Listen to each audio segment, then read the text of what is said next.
Howdy, gang, and I'm happy to see that Chris is backstage, so I won't have to go this one alone.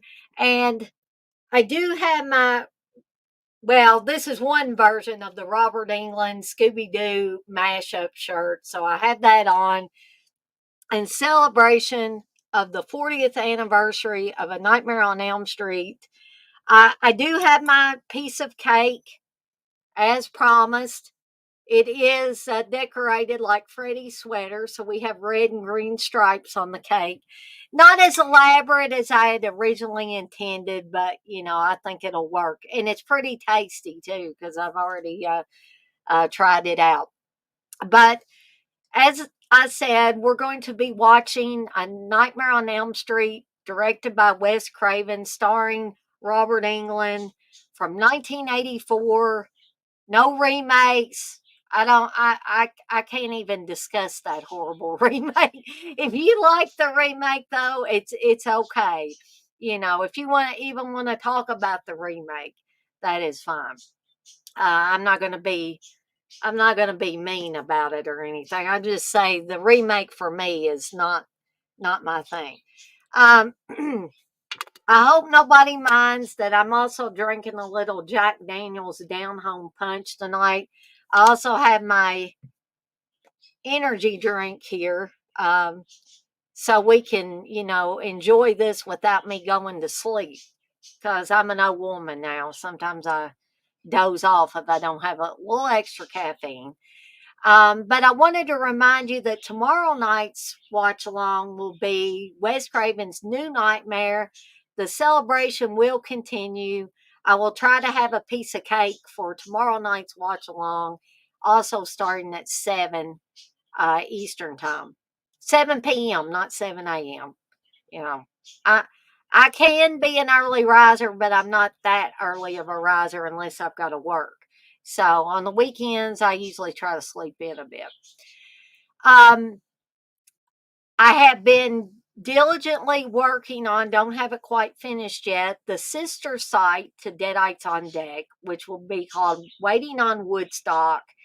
It's for people that lived through that era and people that reminisce about that era but didn't get to enjoy it as it was happening. Me and Candace are going to be helming this channel. That doesn't mean that other people can't say, hey, I'd like to come on live with you girls and talk about whatever the topic is that we pick for that time. I'm still going to be doing Deadites on Deck. Never fear. Deadites on Deck's going to stay around. This is just the sister channel to my main channel.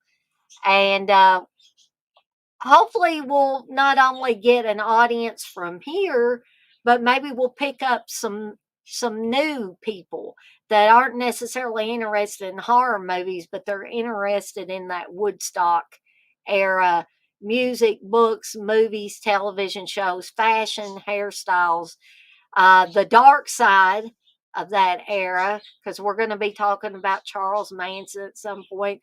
We'll even get into the 70s and be talking about people like Ted Bundy and Son of Sam and all of those ghoulish guys. So um, you guys and gals can look forward to that. I do have a new Discord, and I'm still waiting to make my Patreon known. The Patreon has 3 tiers, but I'm waiting to get the go ahead from Patreon that my stuff meets their guidelines. I don't think I have anything on there that won't meet their guidelines, so hopefully it'll get approved here shortly. But it's going to have a 5, a 10, and a $25 tier. And if you want to go up to the $25 tier, you're going to get your choice of a Deadites on Deck hat. It's going to be a trucker hat with the Deadites on Deck design on it. A hat, a t-shirt, or a mouse pad. So you will get your choice of that. Plus you'll get an Evil Dead Chick button. So you get a lot of stuff. Plus there's some other stuff on there. When I get everything ready to go, you will be able to see what's included with all the the tiers. So nothing too expensive. And hey, if you bump up to the $25 tier, you're going to either get you a hat, a t-shirt, or a mouse pad, whichever one suits you best. So what else do I have going on? Do I have anything else going on before I get Chris on here and get this movie started? Um, I can't think of anything now, but if I think of anything when we're done with the movie, I will talk about it. So I'm going to go ahead and add Chris on here. Hey, Chris. Hey Dana, how's it going? Good. I'm ready. I got my Freddy Krueger cake. I'm Yeah, I've seen that. It looks good. ready. It's I didn't make it homemade, but I got some buttercream frosting to put on it and dyed it red and green with food coloring, and there you Well, go. I kind of got something too, in theme with that, and it was actually by accident. But then when I sit down and I pulled everything up here to do the stream with you, and I looked at it, I was like, "Holy crap, that kind of ties in." So first, I got some fruit dip that Candace made left over from Uh-huh. 4th of July. But how it ties in with that is I have a cup here full of red Oh, strawberries cool. and green grapes. So There you go. that kind of just worked out. I didn't even plan that. So Red and green, I know they're Christmas colors, but they're also the colors of Freddy Krueger's yeah, sweaters. yeah. Hey, my dear husband. My dear husband's in here in the chat waving at us. And What's up, Steve? what is Steve? I'm not sure what that picture is. It looks like Chinese food Yeah, or it looks like a box of noodles from an Asian restaurant, like in the Lost Boys when they're eating the noodles. Like, something. you're Right. eating maggots, Michael. You're eating maggots, Steve. Steve's already ate. Actually, he was eating leftover barbecue from when we grilled out for 4th of July, or actually Oh, out. that's what I like shortly before this. So this is just my dessert I have here now, but shortly before I came on here and joined you, I ate some leftover barbecue that we grilled out on 4th of July as well, some hot dogs and hamburgers and stuff like that. And Candace is in here. Hey, Candace. And if I will say no cake emojis. Oh, you didn't find any cake emojis, so you had to use that one. Okay, I got you. Mm. I would like to say if anybody that's watching, and we've got 8 people in here, just Candace and Steve are chatting right So now. But I'm pulling a double duty right now, actually. are Uh, you? so I'm actually doing this stream with you, and I've got Nightmare on Elmstreet pulled up here to start watching that. Uh, but on my other screen over here, I also got the WWE pay per view Money in the Bank going on right now too. So Well, I'm so not keeping if you you away. see my eyes shifting from back and forth, I'm trying to watch both at the same time. That's cool, Chris. I just hope I'm not keeping you from your. No, absolutely not. No, no. I've been waiting to do this stream with you actually for the 40th anniversary of Night on Elm Street. It's just I forgot that tonight was Money in the Bank as well. So I was like, well, I think I can You swing can both. do two I can things, swing both. Yeah, sure. multitask. Hey, Phil, it's good to see you in here. And like I was going to say, though, if anybody comes in here and wants to join me and Chris live, Mm. I'll be glad to send the link along to you. If you're my friend on Facebook, it'll be real easy. I will send it to you that way. If not, then we can put it in the chat. So I'll risk it for you guys and gals that either don't have a Facebook or are not my friend on Facebook. Yes, Candace, Chris is definitely multitasking tonight. Yeah, I'm trying. So I'll let everybody know where I'm queued up at. I'm using the Blu-ray version of Mhm. this, and I've got it queued up to the From New Line Cinema logo. Is it with the red background? Well, mine's got black background and red writing. It turned. I think it flashes and it turns because that's I what think, I'm yeah, like. I think So I true. got paused. Mine, it's like 5 seconds in, and then Mhm. like it and the background is red with the text is black. So, but yeah, it'll do that. It starts off black, but then it like flashes and it turns the black Yeah. background turns red. Mine is just queued up to where it's all solid red, where it Okay. says from New Line Cinema. So I'll give everybody, that's going to be watching along with us tonight a couple of minutes to get queued up, and then we'll go ahead and do the countdown and get started. But I'm going to take a bite of this cake because it's sitting here in front of me, and So you said you and Steve grilled out too on 4th of July, or hmm yeah, what did you guys make? Like just hamburger, hot dogs, stuff like that? yeah, just hamburgers and hot dogs. Yeah, we made hamburger and hot dogs. That's usually what we make anyway when we grill out. But this year, Candace actually made shish Wait kebabs, a but yeah, she was telling me about that. and she grilled both chicken and steak. So she had like a whole like thing over here of steak shish kebabs, and then over here she had the chicken ones. But they all had we put like the cherries on there, and mushrooms and peppers and onions and That sounds so radishes. I wish I could have been there to eat that with y'all, We 'cause wish you all could have been here too. maybe sometime, maybe some Maybe one of these days, right? mhm. And y'all are always welcome to come to our house too if you know, happen to be close to that I area. appreciate that. I just hope nothing crazy happens like last time I came to your guys' house and I have a seizure or something. Well, we'll hope. We'll be praying that that does not happen, because that wasn't fun for any of us, but it was especially But not fun for I Steve. have to joke about it because it's I can't just sit and dwell on stuff and be Right. because some people like something bad will happen to them, and then like wherever that place is that something bad happened to them, they'll like try Avoid it. to Yeah. avoid going back there again or something. But like to me, I've dealt with that stuff so much in my life since I was a kid. It just I have to kind of be lighthearted about it. hmm And that's probably better in the long run, that you can have a little levity attached to it. Mhm. Once the crisis is over, of course. There was no levity when Chris was in the middle of the seizure. We were I all, know. except for Steve, because he wasn't there. He was at the gym. That's probably a good thing because I'm afraid I probably would have freaked Steve out. Well, I honestly had never seen someone in the middle of a seizure before, and I when you started coming out of it, Chris, it reminded me of how I am when I come out of bad low blood sugars. I don't Yeah. exactly know what's going on or anything. And you When can that have, happens to you like just crash, right?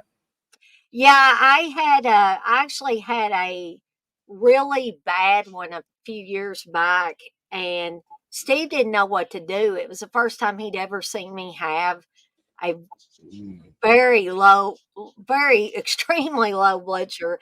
And he went over to my neighbor Kim's, and thank goodness her brother is a diabetic. So she's seen what people with very low blood sugar, Right. how they act and what happens. And when I came to myself, Kim was behind me, propping me up, or I would have been flat out on my back, and I had paramedics on either side of me, and I was like, "Oh, shit," because I just went completely out of it, and I didn't know, and Kim told Steve that he needed to call the ambulance, and they had been giving me that glucose stuff. I don't know Mhm. how much glucose they gave me, but they did, so very scary, and it learned Steve a very valuable lesson, that he needs to pay attention to those cues. Now he knows, Right. you Yeah, know. she's dealt with me for so long with my seizures and stuff because she's seen it so much. She knows exactly at the moment I'm having one. I mean, she knows what can Well, there's really nothing that can trigger my seizures. I mean, that's the thing. Like you think a lot of people that have seizures, usually they have something that triggers them. Not my only thing I can think of that trigger is just like stress and anxiety, and I Right. don't even think that's the whole case because sometimes I'll have seizures and I'm not stressed out or having anxiety or things. So I don't know. It's like it's pretty weird. Something chemically in your body, I guess, maybe does it sometimes. But I didn't I'm want to not mention. an expert on seizures, so Yeah, I did want to mention something though. Is that since it kind of ties into since we're watching A Nightmare on Elm Street tonight, I started rewatching. I started over Stranger Things, hmm so I'm kind of getting excited because I'm seeing a lot of the stuff is starting to be released and like screenshots and stuff from the new season coming out next year. And Robert Englund was in the last season as Victor Creel, and I think a lot of that whole Vecna stuff is kind of inspired by Nightmare on Elm Street and Freddy Krueger. Uh, hmm so, like, what I was going to, reason I brought that up is um, as I was watching this first season over again of Stranger Things, there's a few people here and there in the show that's already had established careers, like Winona Ryder right. and Matthew Modine, who plays Dr. Brenner in the Mhm. show. Even while he has an established career, maybe not as established as Winona Ryder, but several of the cast of Stranger Things, especially the kids in the show, um, I feel like they owe a lot of their career to that show and their claim to fame. Yeah. And I asked Candace about this. I want to see what you say about it too. Where do you think that those kids would have had as successful as a film career if they had never done Stranger Things, or what do you think? Honestly, I don't think so, Chris. I think that was the It catalyst. is. It's so hard to think that they would. I mean, I'm not saying that in a negative way or anything, putting them down as actors, but it's just that that show is so huge. It has got to be possibly one of the most popular shows ever in existence, and there's so many young actors nowadays, and a lot of them it's hard for them to get noticed. And Mhm. like even the ones that are like in movie like really successful movies like the Scream movies or the Annabelle movies. Like there's some young actors here and there in those types of films. While those are successful, I feel like they're not as big as what Stranger Things has become. Yeah, Stranger Things is a phenomenon, is what And that is. Jenna Ortega, who is in the newer Scream films, and she's some other stuff like the Ty West ones, like X, Mhm. and a few other things. Um, and she was popular for those, but I feel like she didn't really blow up until the Wednesday TV show came out. Right. Mhm. So, and and that Wednesday TV show is kind of on the almost on the same level as Stranger Things. Yeah, it's Uh, very, very popular right now. so because I know it's huge. I mean, it was a big thing with the whole dance scene thing was all over like TikTok and all kinds of social media. And but yeah, I don't want to get off the beaten path there, but I just wanted to mention that about Stranger Things and just see what you thought about like if those kids would have been as successful had they had never done the show. So it's TJ, interesting to think about. TJ commented, he said, well, that's how you get successful, becoming popular from a hit show. He said, then again, some people in huge hit shows don't always become famous, which is the Right, other right. side of Yeah, it's just and he's exactly right on that. That's how you get successful. But um I'm just I'm just curious, because and that's something we'll possibly never know. Well, I don't think we ever will know is because that's basically what like Millie Bobby Brown that. Mhm. and Finn Wolfhard, all those guys all those people, those kids that are in Stranger Things, what we know them from that show. Yeah. That's pretty much the first thing we're going to think of. So yeah, we will never know if that's the case or not. hmm But I think that's a good topic of discussion. It could be Mhm. a good topic of discussion for a stream, even at some point, like talk about several different popular shows. And I would, if I ever met any of those kids from the cast at a convention, I would love to ask them that question. But at the same time, I wouldn't either because I don't want them to be like offended by that. You Right. know what I mean? Well, I think I have a problem. I'm just going to come out and say it. I don't have a problem with most of the kids in the show, Mm. but since Finn Wolfhard has become more popular, I feel like he's become cocky. I'll agree with that. I definitely agree with that. I mean, because he was really I really liked the character of Mike in that first season, Yeah, I but did. beyond the first season, I started not caring as much about his character, and Yeah, he was like one of my least favorite characters in the last season because I just felt like he just felt like he was a dick or a douche. exactly. It's And like the he didn't care. Like he just was like so. He was so self-centered. It almost seemed like in the last season. Um, and I'm not saying that applies to the actor thing, but I get what you're saying. Like he does kind of come off as cocky because I've watched him in interviews and stuff, yeah, and because he pretty much got the job on the new Ghostbusters movies because of Stranger Things. Um, and then he was, and the same deal with the It remake. yeah. But I don't know. I mean, maybe we're just interpreting things wrong with him. But I Maybe would. I mean it. The interviews I had seen with him was what made me like.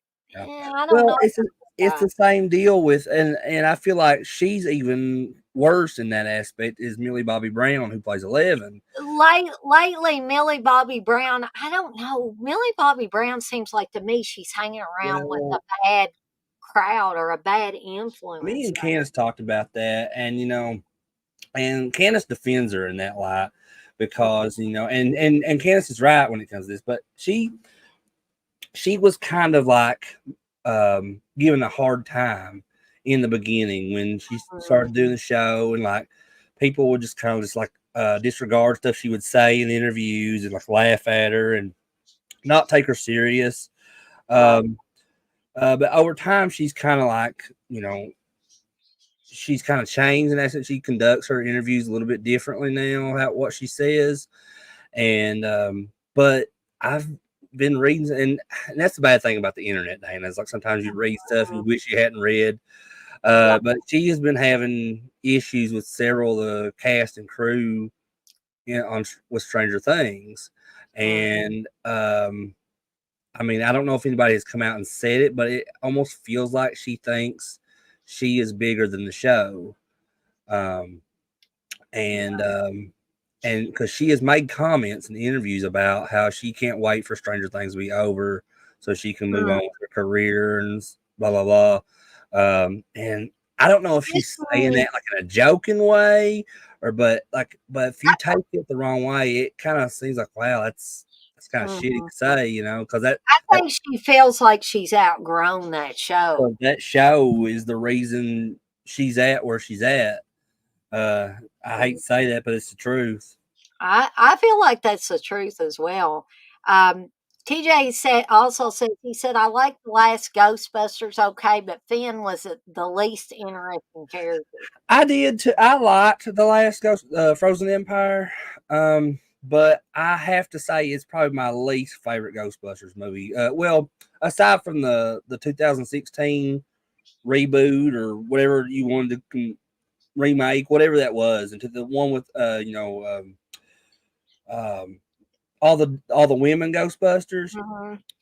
I didn't get much into that one. Candace likes that one, but as far as like the main like storyline of Ghostbusters films with the original Ghostbusters, Mhm. this last one, Frozen Empire, was probably my least favorite. Well, but I still did like it. I kind of had an issue with the ending, the final battle with the big boss ghost. I can't remember what he was called, what the name of that ghost was called in the, but it just seemed very short, and there was really no like struggle there. Um, I don't know if you've seen Frozen Empire or not, Dana. No, I hadn't seen it yet. But yeah, it's you know, it, I don't know. I still say give it a watch. Uh-huh. And develop your own opinion on it. I know there's a lot of people that's kind of on the fence like me. There's people like Rambo. I know he hates it, and I Mm. can see his point. And also, I want to mention Rambo. Another thing about him before we get into the movie. I saw He's that. going through a big ordeal right now. So everybody keep Rambo in your thoughts and prayers, because him and his mom are actually there's a whole I think it's a hurricane or something is getting, and they're not even sure if he's going to have a house in the next couple of days. I know that. But him and his mom are going to stay with his sister right now, and so he says he packed 2 suitcases full of stuff, of essential stuff, so that way he can, including his computer and all that, so he can keep in contact with people in case anything does happen. So yeah, Yeah, my thoughts and prayers go out to yeah, Rambo just and his mom. keep him in mind, guys, if you don't mind. Appreciate it. Um, so I guess we'll go ahead and get started with the movie. If everybody should be ready that's Mhm. watching along tonight.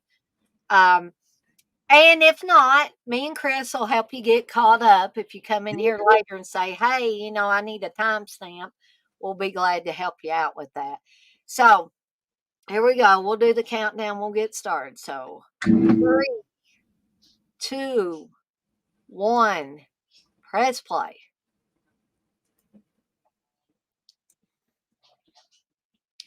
This is one of my favorite openings to a horror movie Mhm. ever. I just love the way this is And I can't remember the guy's name mhm, that's portraying Freddy here in this opening scene, because we just see his hands making the call. right. But, that guy, he recently resurfaced in the past couple of years and started doing conventions. I'm pretty sure, Mhm. and he, so they're like billing him as Freddy Krueger, promoting him as that, which I guess he is in this opening In scene with the that. opening scenes, yeah. Um, but I just think it's funny because he's not the only Freddy Krueger to start showing up at conventions in the past couple of years. People are starting to bank on that if they were part of that, because the guy that played the teen Freddy Krueger, that was Alice Cooper's um, adopted son or whatever, and Freddy's dead. Oh, He yeah. he started doing shows here recently, but yeah, this is such an awesome opening scene with Tina, Yeah, Amanda and then White. it goes into Tina's nightmare.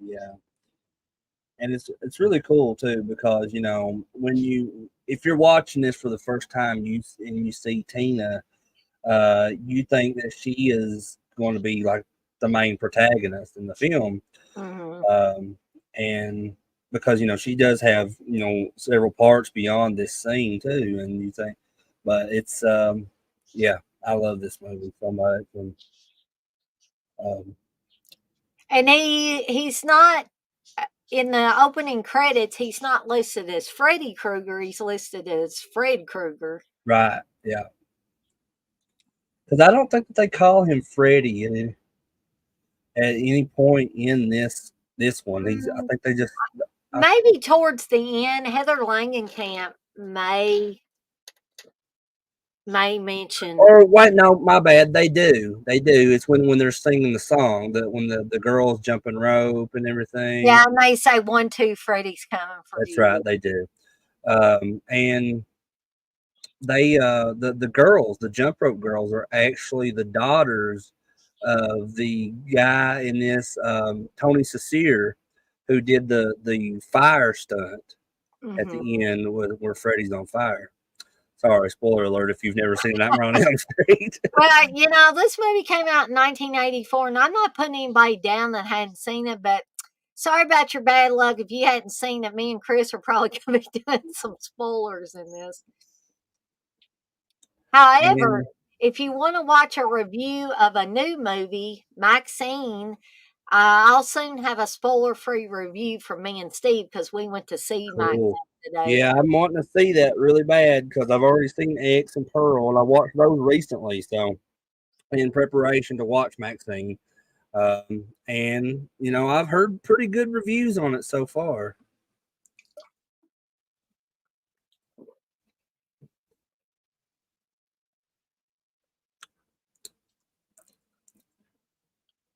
And this is fitting too because we are a month out uh, from Robert England's birthday, which was also your birthday.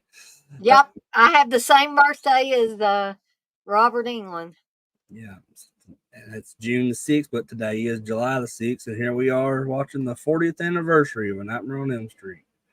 I don't know what happened here, Chris, but it skipped me back to the beginning. So if you can give me Uh-oh. a timestamp. Yeah, I'm on 410. Okay. Tina just grabbed the crucifix off the wall, and now there, yeah, so it's at the beginning as well where they do say Freddy because it's showing the jump rope girls right now. Hmm.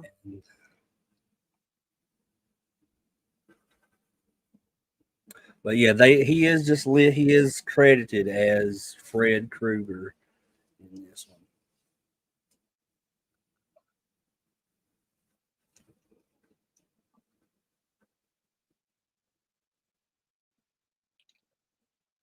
Did you get it sorted out? Well, I'm just going to stop it where Nancy and Tina are talking when Nancy and Glenn come over because for some reason it's trying to skip about that. I don't know if it's my player back here or what. So when you get to the scene where they're sitting in Tina's living room talking, let me know. Okay. And I'll Yeah, just. right now I just showed them. They're just Glenn and Nancy and Tina, and are walking down the street talking. And Rod was with them, but he says, "Up yours with the twirling lawnmower." I never. I mean, Justin, me and my friend Justin, we always would laugh at that that quote. I'm like, what does that even mean? um, Dale, I did like Freddy versus Jason to answer your question in there. But I'm still upset even all these years later that they didn't let Kane Hodder play Jason. Yeah, that definitely does suck. But I mean, the more I think about it, though, I can understand why they chose Ken Kersinger over Kane Hodder, even though it still sucked. It's because pretty sure Ken Kersinger is a taller guy than Kane Hodder, I think he is. and they and I don't think Kane Hodder is that much taller than Robert England. Mhm. So I guess that they just wanted somebody that would kind of tower over Tower Freddy. over him. Yeah, I guess the reason why it bothers me so much is Kane Hodder was my Jason. When, he was the one that Uh, Fangoria I'm was. sorry to cut you off, but Oh, they're at that scene now. She just turned on the radio, and Glenn is on the phone doing the prank call or whatever. Or lying to his parents or whatever he's doing. okay.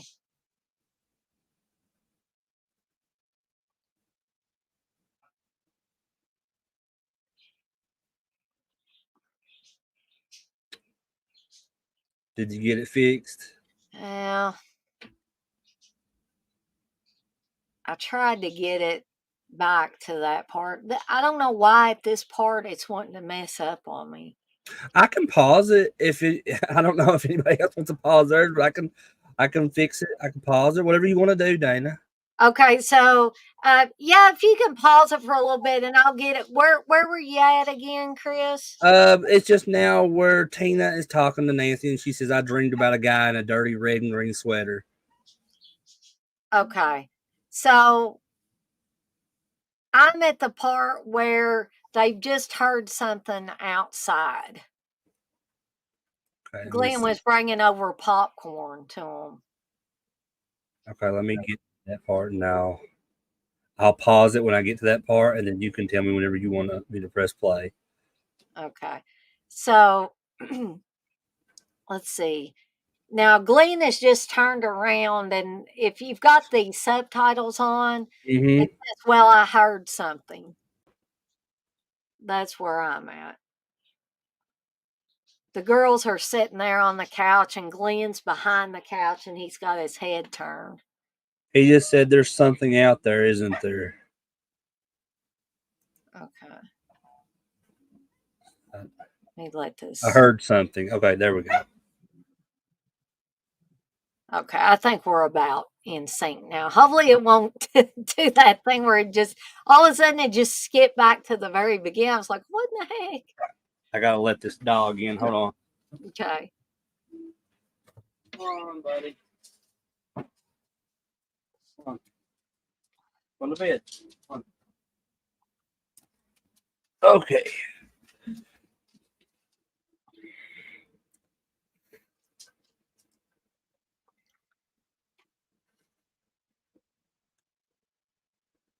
And it's funny, this huge as this movie was, like, um, Johnny Depp was the only one out of the whole cast to just become this superstar.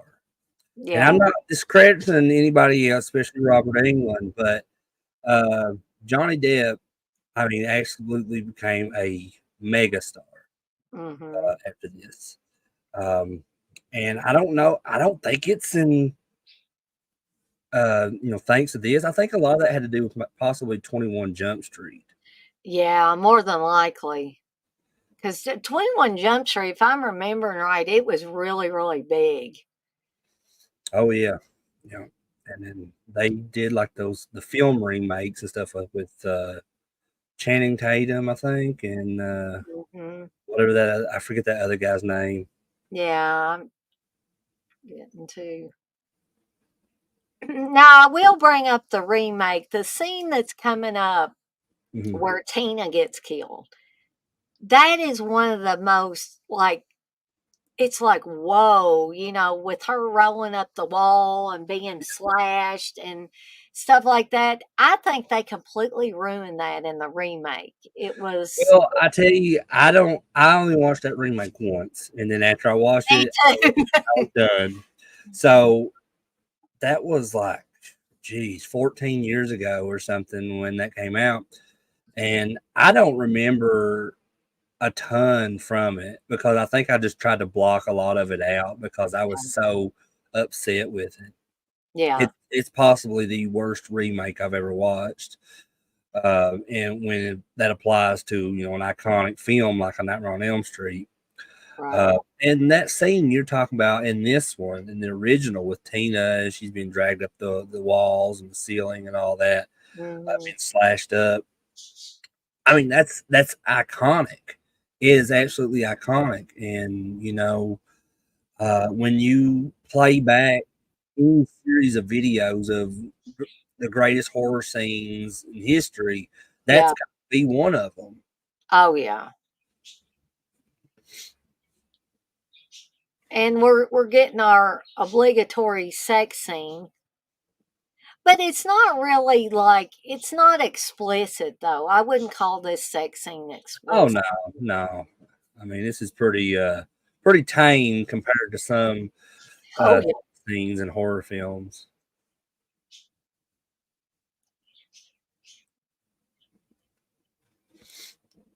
I was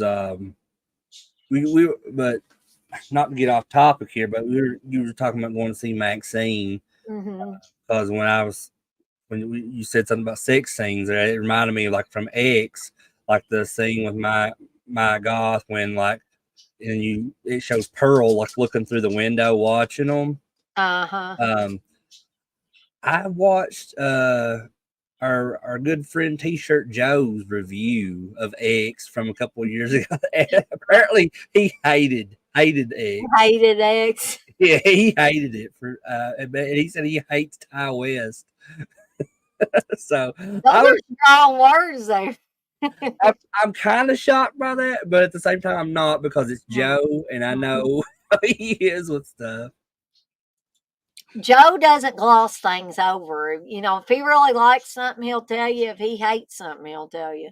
Yep, yep. Just had to throw that in there. If you watch this, Joe, miss you, buddy. Yeah, I very much miss Joe. Every once in a while, I'll see something he's posted on Facebook.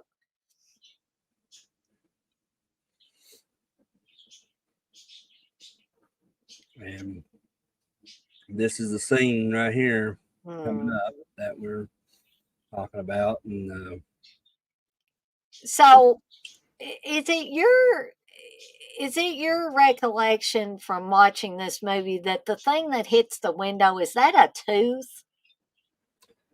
um, I don't know. Honestly, I don't know. For years I thought about it, and then I heard somebody say that they thought it was a tooth, and it kind of looks like a tooth. I was thinking it was The Rock. That's what I've Yeah, always just a thought. rock. Because like how in some movies when somebody's like standing outside somebody's window and they're like throwing rocks or trying to get their attention. Hmm. Um, TJ that's says yes, it's a tooth. So maybe he's heard that too. I don't know. yeah. If they've ever mentioned that on like commentaries or interviews or anything, I didn't know about it. But I absolutely love that effect that they do there with Freddy. Yeah, the where he's stretching like he's coming through the wall That's, there. that's another thing that I feel like Stranger Things took from A Nightmare on Elm Street is because in the first season, it shows like the Demogorgon pushing through the wall, exactly like how Freddy was in this scene. Mm-hmm. But that's the great thing about Stranger Things though is that it took so many different inspirations from several '80s films. Oh yeah, and not only films, but popular Pop culture culture, yeah. all the time.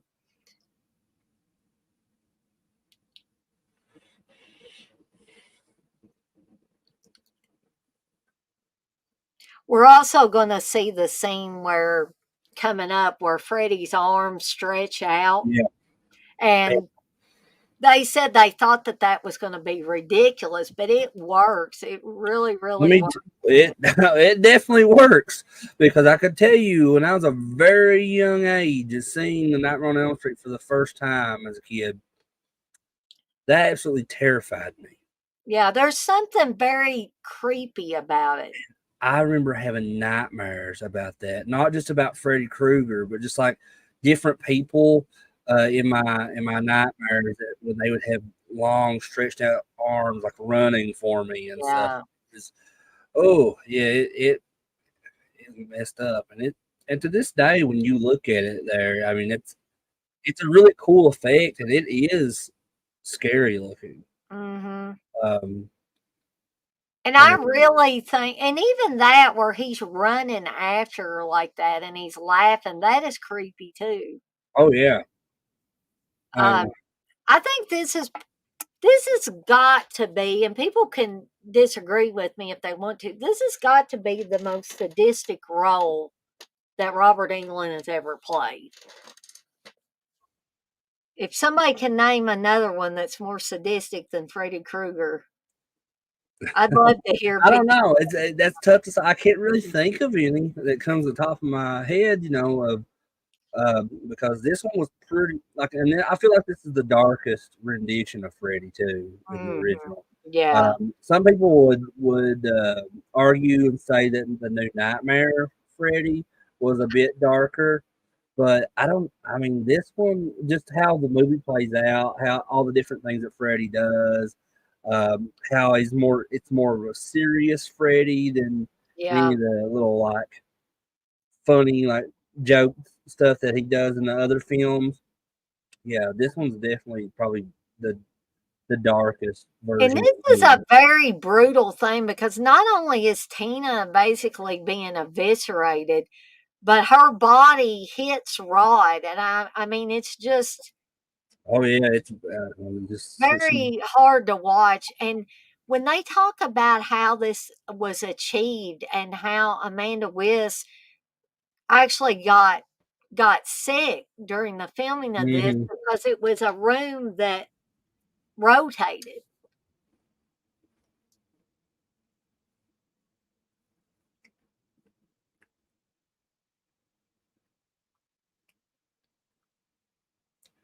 And I feel like this is as far as like the deaths go of the teenagers in this series.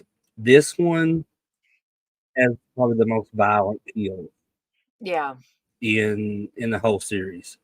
With this one, definitely, and then the one with Glenn later in the film, when we see, you know, all the blood comes up out of his bed Yeah. and stuff. Um, I feel like this has probably got the most like fake blood used in a Nightmare on Elm Street film too. I would say Yeah, definitely. And there's Mr. John Saxon. Um, did you ever get to meet John I Saxon? did. I think I I wish mentioned that I once had. before. When I met him, uh, I don't know what possessed me to do this because usually back then, when like people were cheaper at conventions, um, I would usually get like multiple things signed by them. Right. Um, but when I met him, I had forgot my Nightmare on Elm Street Part 3 poster back home. And I was like, shoot, that's what I wanted him to sign from the Nightmare films. So Mhm. when I met him, all I got from him was an 8 by 10 from Black Christmas, Oh, okay. Yeah. which I'm glad I got to meet him. I'm happy I at least got to meet him and I have his signature. But yeah, after that, he died shortly after that. I didn't get to meet Mm. him again.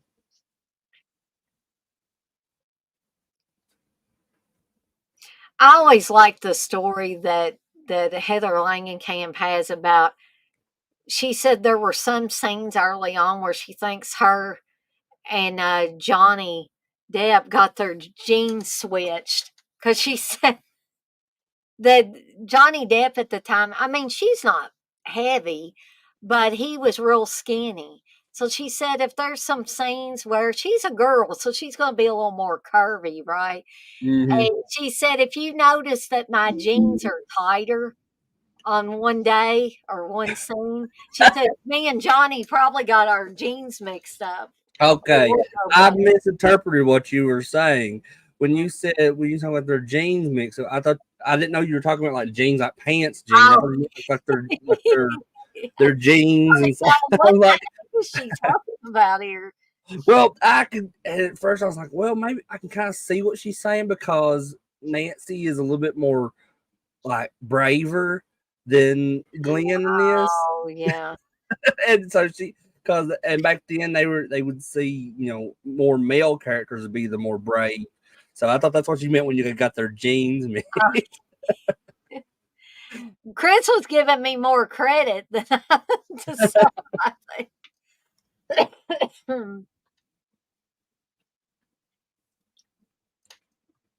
He probably thought, boy, that Jack Daniels is really affecting Dana there that she's drinking. She's talking foolish talk there. But in preparation for this, so I started back using my Letterbox account again, where Mhm. I've been like keeping a diary of all the films I've been watching and stuff. So whenever I watch something, I go ahead and I just log it into there. Right. Um, so all this week, um, I have been watching films from 1984. Oh, Um, because interesting. all of those films are celebrating their 40th anniversary this year. So, and this is the latest one that I'll be adding to that There you go. list.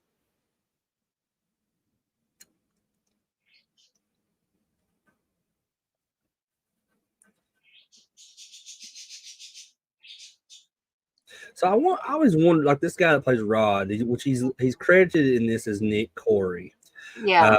but that's a stage name. So Right. his real name is Jesus Garcia, Hmm. and I just always wondered where he got that name, Nick Corey, from out of Jesus I Garcia. Yeah, I can't really remember, but I was thinking that somebody was interviewing him and he said, and I cannot remember now what he said.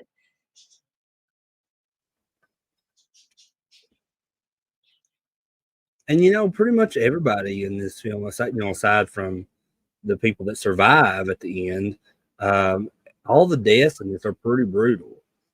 Oh, yeah. And I think, talking about Johnny Depp or Glenn's death towards the end of the film, and there's Lynn Shay, by the way. Um, I'm glad that they only showed him getting sucked into the bed and the blood flood Yeah, coming out instead of extending it and showing Johnny Depp's body coming back up out of the bed. I'm glad they chose not to do well, they did shoot that though. that. Hmm. Because I remember seeing, I think it might have been in the Never Sleep Again documentary. I They think it show was, they yeah.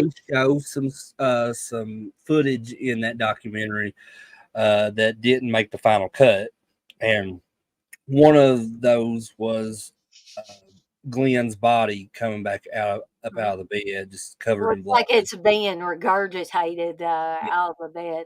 And that guy that's standing up there reading the Shakespeare story, I Mhm. believe it's Daryl Hannah's brother.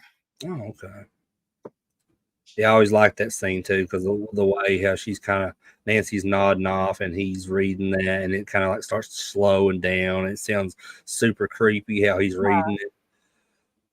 But that's the way sometimes things are in dreams. Sometimes they slow down. Things Sometimes, are just yeah, not weird. not all the time because I've had that happen a lot to me. But then I've had dreams seem so real. It feels Oh, like it's really happening. The way people talk and act and stuff yeah. in a dream. Sometimes it feels like when you come out of it, it's like, oh my god, I can't believe that was a dream. Yeah. And I've had nightmares that were like that that just seem so real that I actually have to wake up and turn on a light, and I have to sit there with the light on for a little Ones bit. where I've came up out of the dream and I've panicked basically because I have to really recollect my thoughts once I wake up because I've had some really bad ones I can't even discuss because it involves like family members, bad stuff happening and stuff. But it's just I don't even really like to think about that. But because it when it happened, it felt so real in that dream. Mm.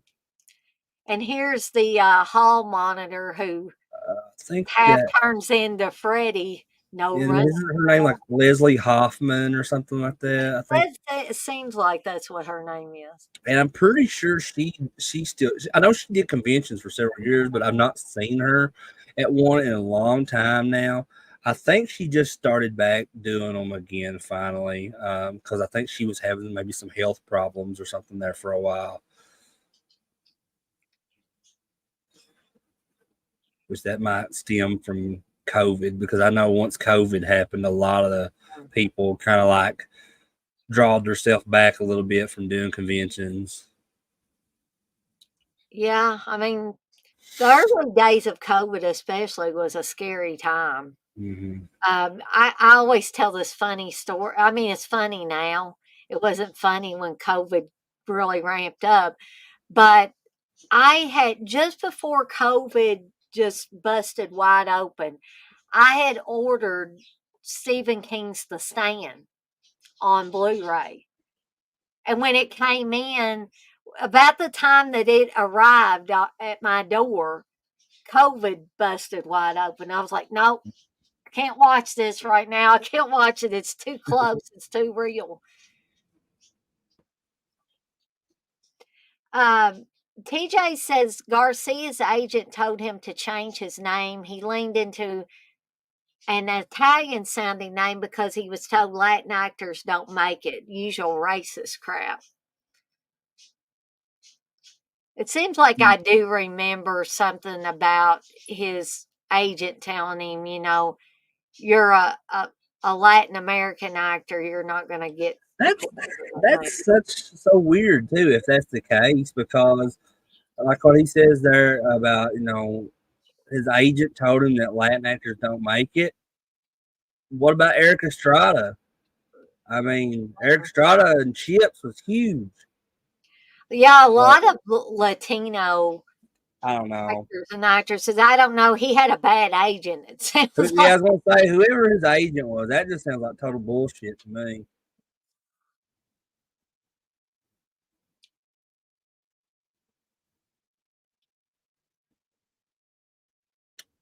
Yeah, it's always it's always great going back and watching this film because like Mm, every single time, it don't matter how many times I've seen this movie, like every basically every scene draws you in. yeah, Um, and there are no slow scenes in this movie for me. there's at no point where this film slows down at all. You're like on a 90 miles an hour, like kick this whole time throughout the film. And I believe, for that reason is why this film has become one of the greatest horror films ever made. Hmm. And I could be wrong too, but I believe this was also Lynn Shay's first film she did as well. Because we're, Bob Shay, her brother, who was the producer of the Now, film. when was shoot, Alone in the Dark? Was that when? Alone in the Dark. Was she in Alone in the Yeah, Dark? she had a small part in Alone in Well, the Dark. that may have came out before. I believe that came out in '81. So for some reason I was thinking not wrong, not wrong. Elm Street was her first, but I don't remember her being Alone in the Dark. But She it's been was in it, so she showed up in maybe one, maybe two scenes. mhm. She was a patient of Donald Pleasance, and he let her pretend that she was a receptionist. I think she was a receptionist at a doctor's office before she lost her mind and Yeah, ended up in I need to that go back and role. watch that again because I don't remember that part with her being in that. But She's the one that when the new doctor comes there, he comes up to her thinking she's the real receptionist. mm, He says, can I see the doctor?" And he said, "Can I see Leo? Can I see Dr. Bain?" And she says, "You can't see him." And he says, "Well, is he here?" And she say, "Yeah, he's here." And he says, "Well, why can't I see him?" And she says, "'Cause he's invisible."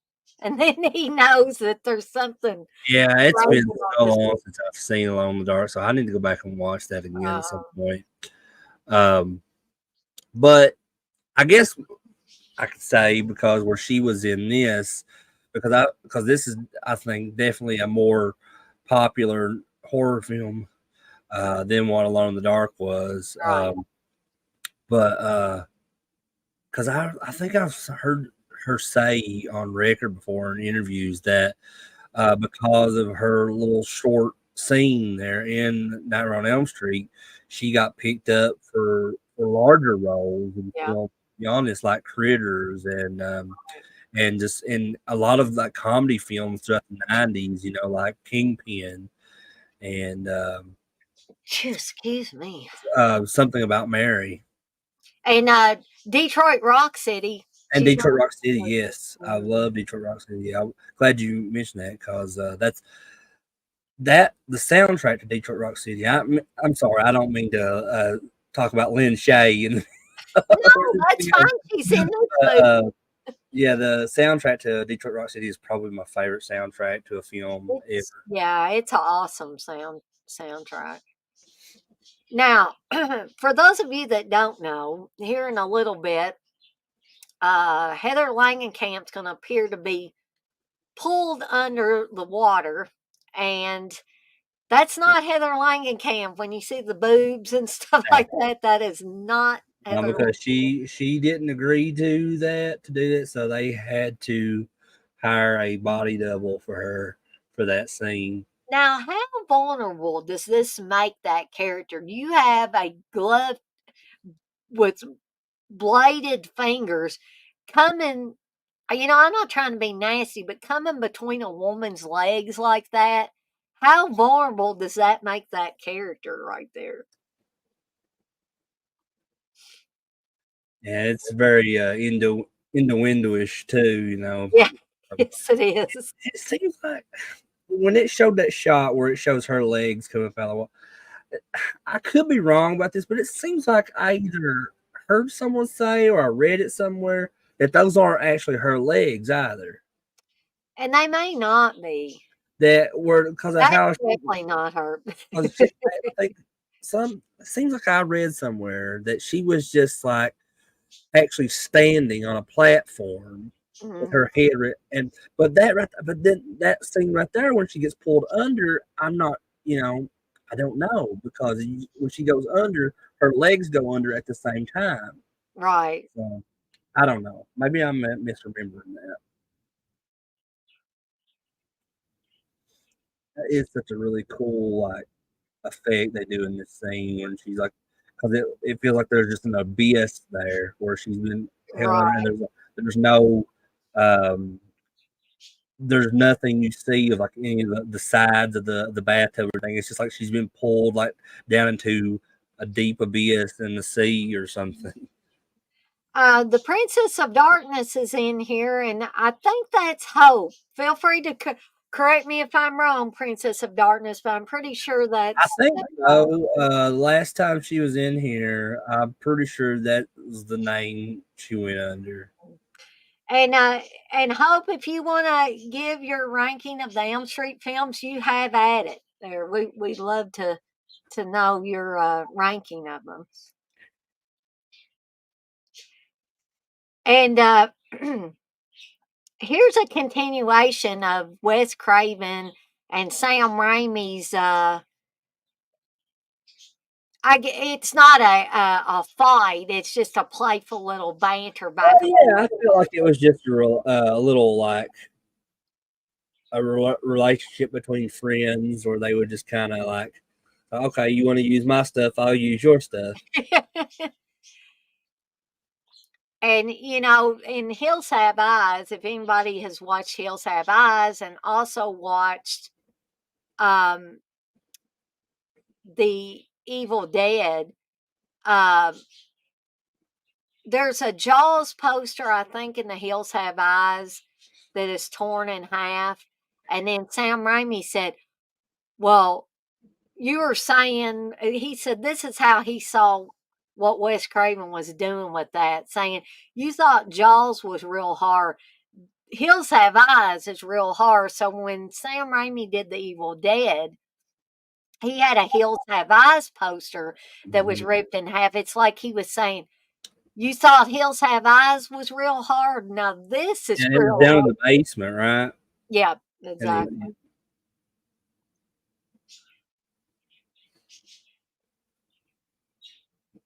I love this line. "Oh God, I look 20 years old."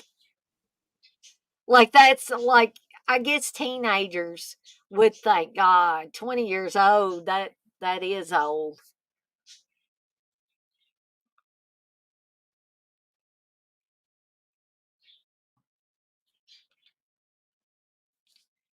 Anna, do you feel that a lot of these films that came out during this era, especially the 80s and even some in the 90s, um, felt more special than a lot of modern films because of there was no internet or cell phones or social media or anything that because you see a lot of that stuff nowadays kind of play as a factor in newer Yeah. films if those films are set in like a modern time. Mhm. um I really do think that this was, even though this is a horror film mhm, and a very violent horror film, it's from an innocent time. A right. more innocent time, I guess I should say. Not a completely innocent, but a more innocent time than we're experiencing right now or have experienced in the last, 10, 15 years, possibly even 20 years. You could go that far. But um, this was just, this was filmmaking. To me, this was filmmaking at its best, actually, because there wasn't like I'm saying there's good things about the internet and there's bad things about the internet. And one of the bad things about the internet is social media allows people to give spoilers just whenever they want to. Yeah. And it also, unfortunately, allows, and I'm not meaning to say this about any particular one person, but it allows people to be braver than they really should be. It allows people to become cocky and causes arguments between people that are just silly. If somebody likes a movie and you don't like a movie, just let bygones be bygones. Like I said, oh my gosh, I can't believe you don't like that movie or that, Um, you know, well, to you play hate on to play onto that, Dana, just a little bit. I have to reference Hope's ranking here.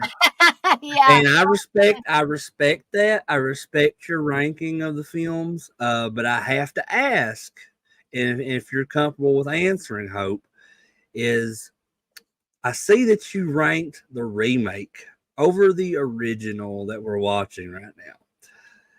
What about the remake did you like better than the original?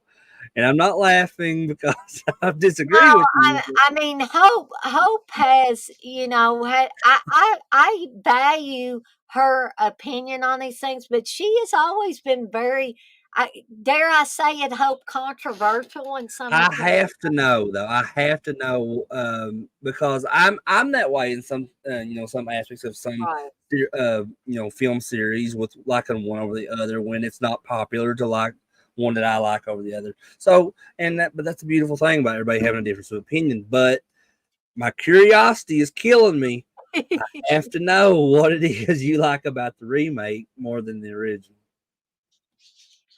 Yeah, and I'm sure Hope will tell us if she's still in here listening to us talk. And also, it's just like that's surprising. Like I think you may be the first person that I've ever seen say that the worst one is New Nightmare as well. So Okay, so this is what Hope says. It was darker and Jackie did amazing. Very dark tone. I mean, if you see it that way, that's great. I can't say that I agree with that, but I mean to each their own for sure. TJ says that's a sane ranking. Hey, Hope. Hey, X-Ray. X-Ray says, damn, haven't been on one of these streams in a while. Dana, you allowing these awful opinions on here now? Well, now, X-Ray, they're not awful opinions. They're just a different opinion. And while I don't share that same opinion as Hope, I will Yeah, respect it, you know. I've always said there's no such thing as a good opinion. There's no such thing as a bad opinion because opinions are like assholes. Everybody's got one, and it's always going to be different from anybody else's. Yep. Now, here's what I always refer to as the marshmallow stairs. It's like she's stepping into marshmallow or marshmallow cream or It something. is that's marshmallow fluff, Yeah. that jet puff stuff you buy from Walmart. Yep. I get that stuff at Christmas time. But seriously though, I always thought that when she's sipping in that has to be like that plaster of Paris or whatever that stuff is that they used for that. But I don't know. I could be wrong. Hey, Leslie. Leslie says, for me, Elm Street, it's not the most terrifying Wes Craven movie. Last House on the Left and Hills Have Eyes are more. Which I respect that opinion too, Leslie, because Last House on the Left is terrifying on a different Yeah. level for me. Yeah, different. I was going to say the same thing on a different level, but I would have to agree though if we're just looking at that in general, as far as Wes Craven's films go. Yeah, Last House on the Left is probably the most terrifying, just because it's something that's very real. Yeah, it's Um, something that could definitely happen. Chances are Freddy Krueger's not gonna, pop out of our nightmares and try to kill us. Thank Even goodness. though when Wes Craven made the original Elm Street, Yeah. is because he was going based off of, I believe it's somewhere in Asia. I can't remember what country in Well, Asia. they were, I think they were Asians, but they had been through some kind of trauma, and their Yeah, families had moved to the United States, and they were having. I read these articles. I think they were in the LA Times. yeah, it's something like that. And I remember the same thing was going on with them. Like they were having to take medicine, like pills or something, to stay awake. Um, so Yeah, they yeah, were hiding coffee pots in their room which, just like which they do on here, and which that was just what it was inspired by. I mean, I'm not not saying that they actually there was a guy that that was all Freddy Krueger. burned up, invading people's nightmares and stuff, but yeah,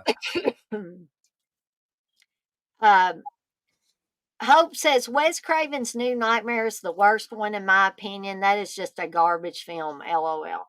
see, Um, I feel that's the way I feel about the remake and Dream Child Part 5. I like as I far as like like Dream Child better than a lot of people do. well, I think as far as like, my ranking goes, like I would put the remake at the absolute bottom as the worst for me. But it's not. It doesn't beat out. Or it slightly beats out Part 5 because I cannot stand Part 5. I'm sorry. I know a lot of people be like, "What are you talking about?" But that's No, just I how it is. understand why people don't, and there's a lot of people that don't like the Dream Child. There's a lot of people that don't like that one. I think I'm really in the minority with liking it as well as I do. X-Ray says, I've seen some reactions to this movie on YouTube. A few of them said Heather Langenkamp's acting was bad. I just don't agree. I don't agree Yeah, with that either. I think her acting's fine. yeah. I think she's awesome. I mean, I remember as a kid watching this film several times with my brother and my dad. Um, I had a crush on Heather Langenkamp, and I thought she was great. So like, and this original came out 2 years before I was born, so I didn't Oh god, see that makes me feel so old, Chris. I didn't see this originally until probably either I want to say like 88 or 89, which I was about 2 or 3 years old. Because if you have me on Facebook, you'll know that my profile picture is me when I'm 3 years old on Halloween, dressed as Freddy Krueger in one of those old like Ben Cooper style Halloween costumes. So I saw this I was like 2 or 3 years old when I saw this originally, and Oh gosh, Hope, you were born in '95. You're really making me old. Um, Oh man. so when New Nightmare came out, and I was like, oh man, it's like Heather Langenkamp because I was like in love with her, and I think it came out in '94. I was like, wow, like she looks really good now, after years after the old movie. Mhm. Um, but yeah, aside from like her looks and what I thought of her and stuff as having a crush on her, but I thought she does fantastic in this. Mhm. Um, uh, and she's not done really a whole lot that I have seen outside of the Nightmare films. Right. But I just felt like just the work that she did on the Nightmare series was fantastic and believable. Um, and I mean she absolutely did a far better job than some of these '80s horror actresses. Yeah. No offense to some of them, but there's some '80s horror actresses that have been way over the top, Yeah. and just yeah, very cheesy acting, I guess you could say. But that's just my opinion. Um, Hope says, "What was your thoughts on New Nightmare?" Well, I can tell you my thoughts on New Nightmare. We're actually doing a commentary or a watch along for that tomorrow night at Yep. 7.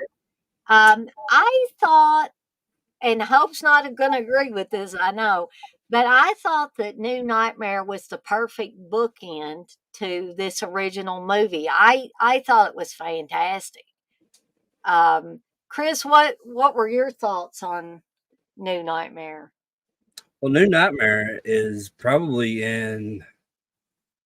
it's at least my top four of my nightmare films. So my favorite is Dream Warriors, and then the original, um, then Part Four, Dream Master, and then New Nightmare.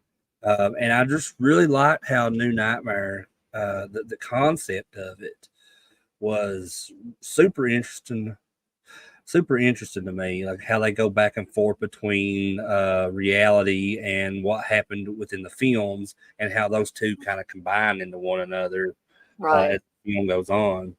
As if Freddy was this character created by Wes Craven, and Wes is in the movie. Robert Englund plays himself in the movie Yeah. and plays that dual role as Freddy, is as if Freddy is this real entity that was coming into the real world. And they play into the whole California thing with the earthquakes and all that. Yeah. And Exactly. but that was really just like that sign of Freddy, I guess, crossing over or whatever. Um, So I thought it was a really, really cool concept, man. TJ says Crater, Heather, or Shelley Duvall. Oh, Shelley Duvall for sure. And I'm being serious. Like, I Right. love Shelley Duvall. I still love Shelley Duvall. I think they did a documentary on her. Someone was making a documentary on her, but if it's out, I haven't seen it yet. I would love to though. Right. Like I just, she was awesome to me. Shelley Duvall was back, The Shining and Popeye, and she used to have this like show she did where she Didn't would she do have like a kids show? Shelley Duvall's like Mother Goose Yeah, Tales yeah. or something like that, where she was kind of just like the host. And yeah, Shelley Duvall's awesome.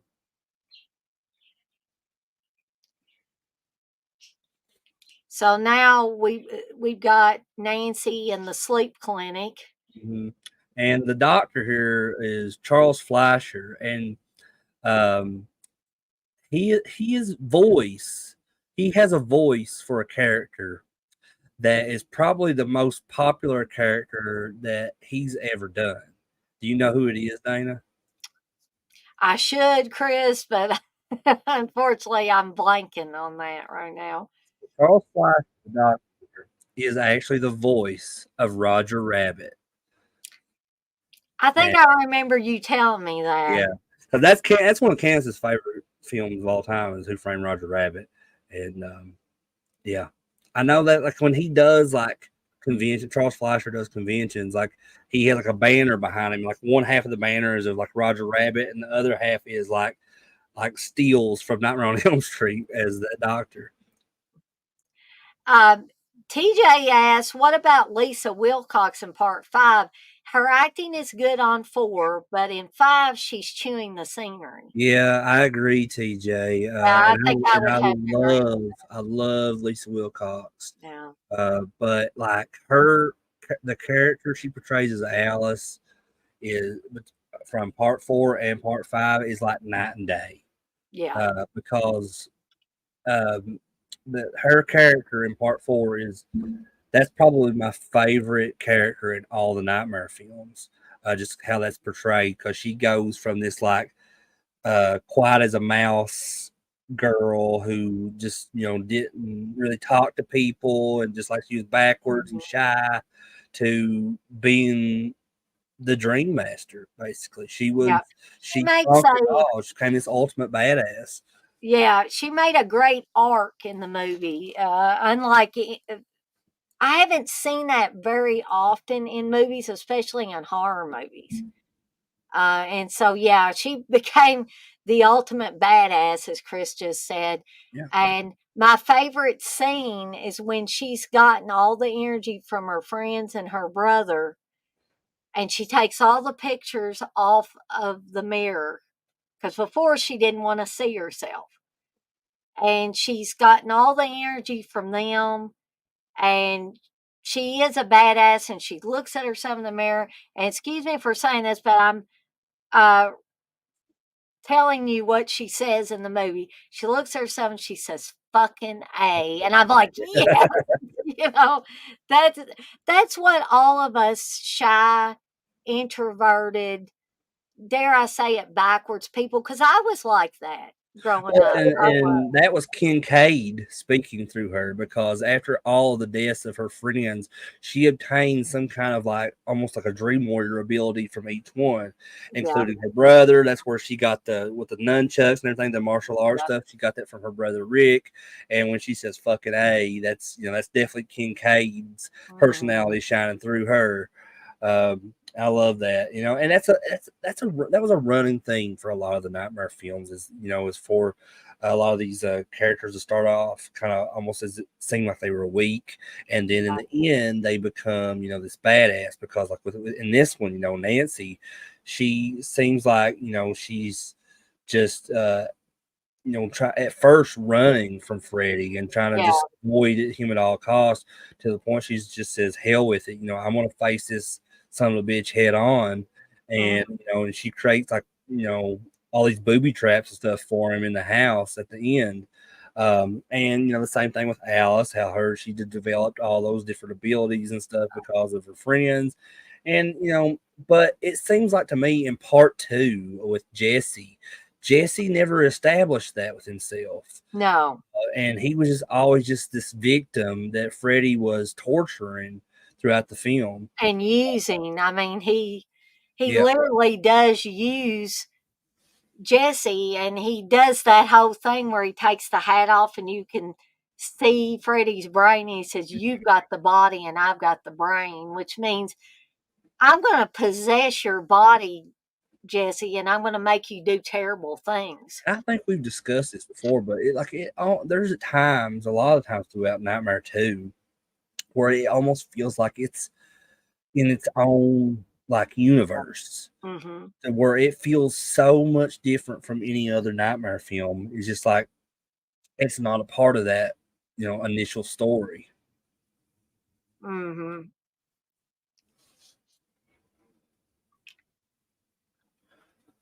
I So hope. this is where she's speaking of the booby traps. This is where Oh, she's reading the booby trap book. she says something like I'm into survival or something like that. Um, but I was hopes that I always kept hearing that they was going to do another Elm Street, but with Kevin Bacon as Freddy. So the story behind that is that Robert Englund has went on record saying that he would like to see Kevin Bacon Hmm. as Freddy.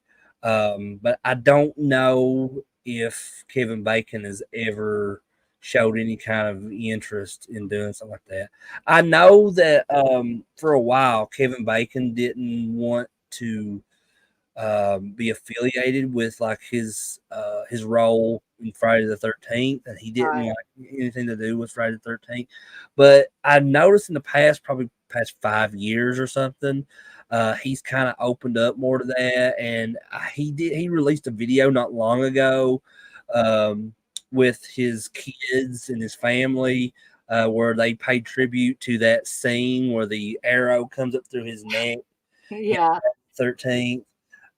So I think he's kind of playing more, and I think that was before he did that horror film released a couple of years ago called They/Them. I think it's called, Mhm. uh, Yeah. and so I think he's starting to like be more interested in play into the horror stuff. I've every horror film I've ever seen with Kevin Bacon, I've actually liked. Uh, Oh, yeah. Even Hollow Man. I know a lot of people shit on Hollow Man, but I like that. It was, Hollow Man was fun. I haven't seen it for a few years. So So Nancy has come home and found out her mom's had bars installed on the the windows, and now she's going to tell Nancy the story of why Freddy Krueger is, who he is and what happened to him, and um,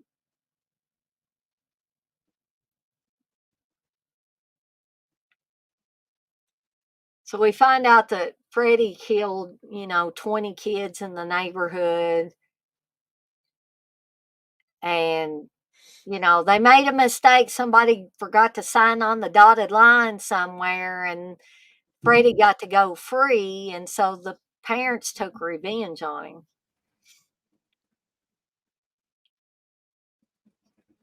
Yeah, somebody forgot to sign the search warrant in the right place.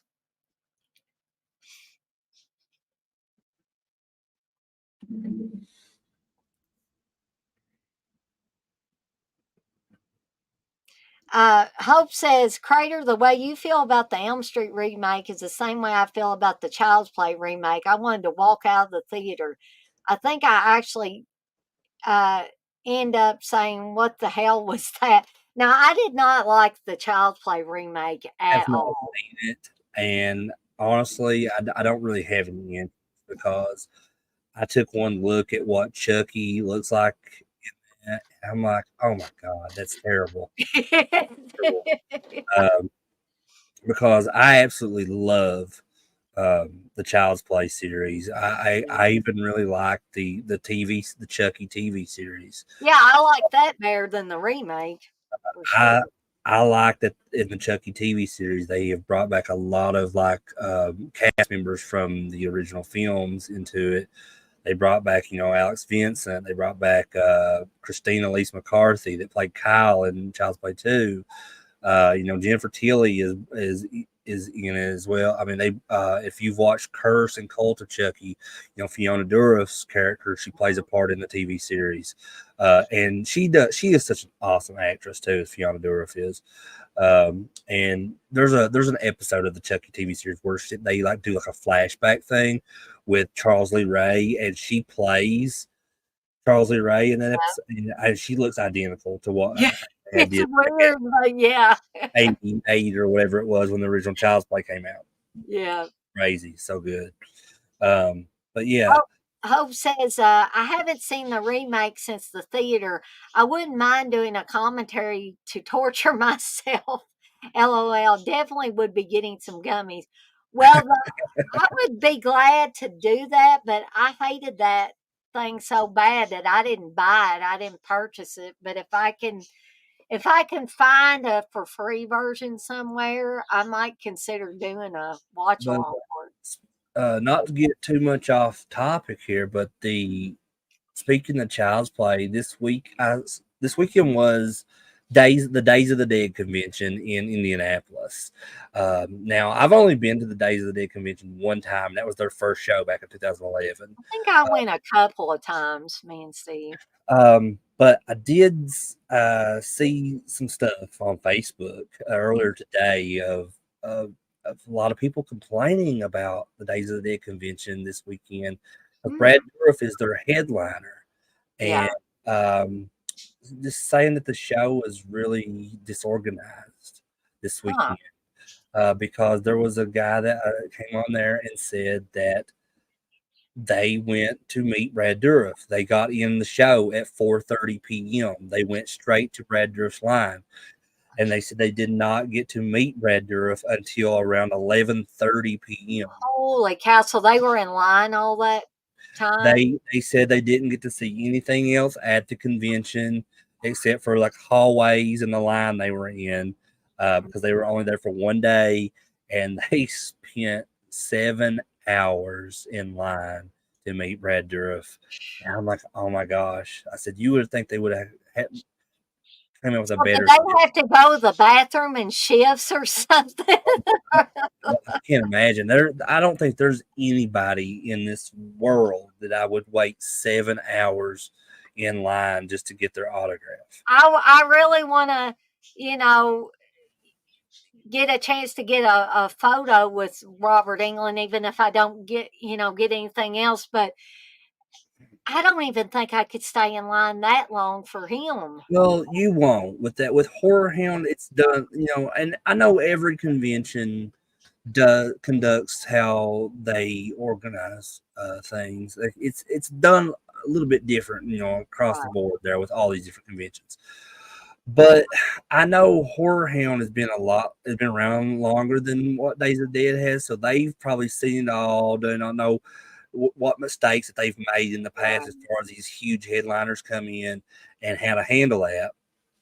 Um, and they're doing it a little bit different this time with Robert Englund. This is the first time I think any convention's ever done that, but though they are pre-selling his autographs because of like time restraints. Yeah. Because Robert Englund likes to talk people's head off if you're in his line, He definitely loves to talk. and they want to keep any fans from having to stand in line all day. You know, Yeah.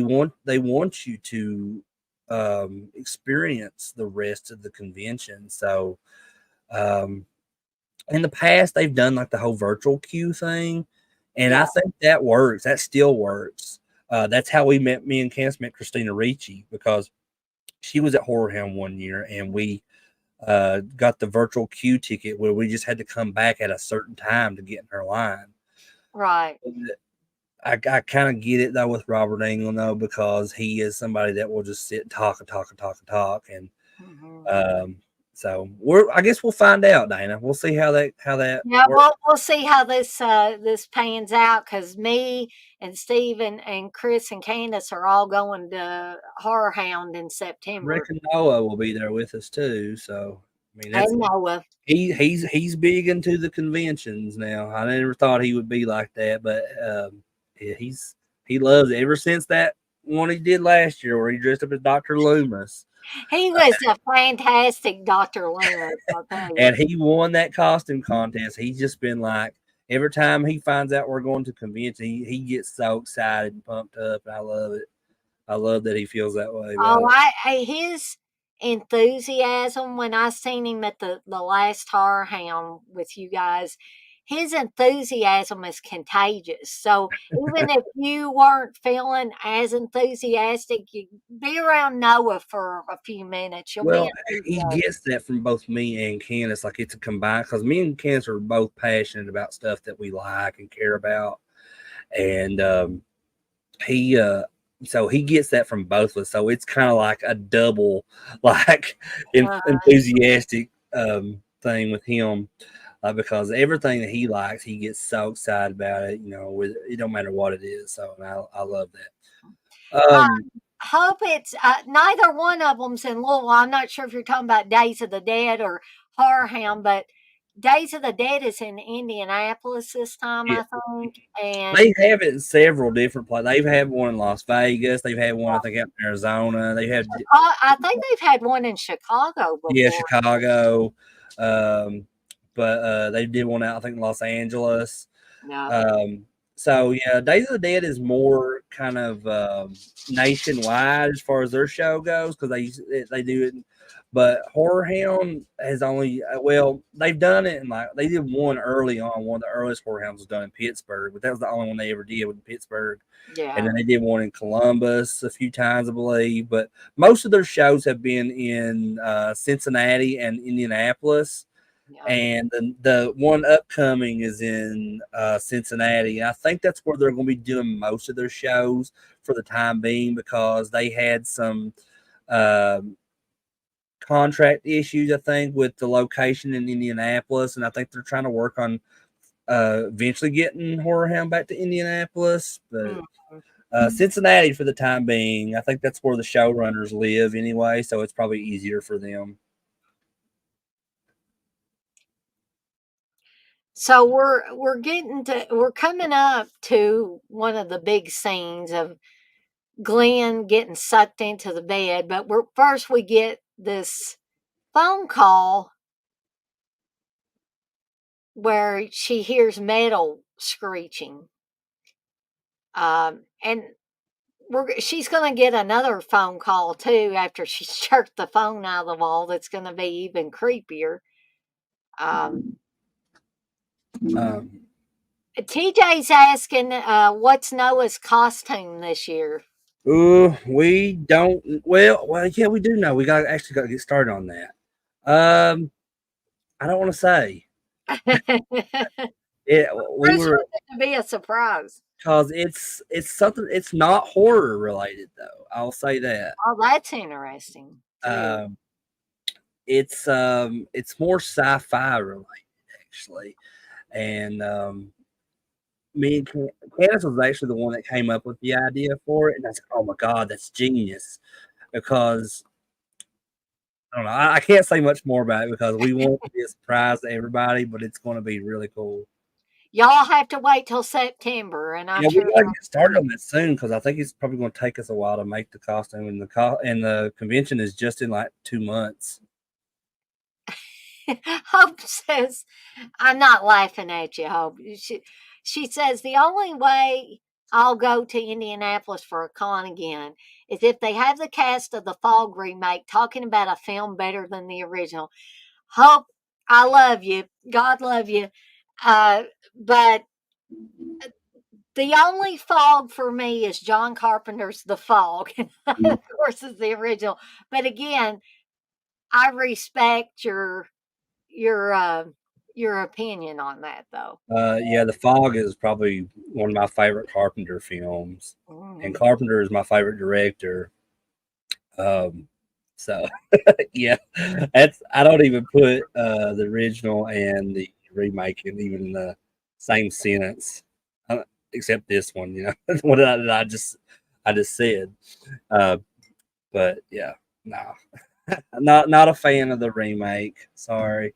So this is the rotating room again, and this it almost tipped over. Like, well, it did tip over, didn't it, Chris? Didn't the whole? You talking about like with because I think because I'm a little bit behind you I think, but so this in this scene when when the blood comes up out of the bed, Mhm. um, that almost killed Wes Craven and some other And cast almost crew. electrocuted some other people. Right, because they did in the when the blood comes out of the bed, the blood is the room, the rotating room is actually upside down, so the bed would in reality would look like it's on the ceiling, and all that blood is just flowing out. So where it looks like it's going on the ceiling there, Right. it's actually the floor in reality. Mhm. And so out, what you don't see outside of that scene is Wes Craven is in this chair tied to it Yeah. upside down while that's happening.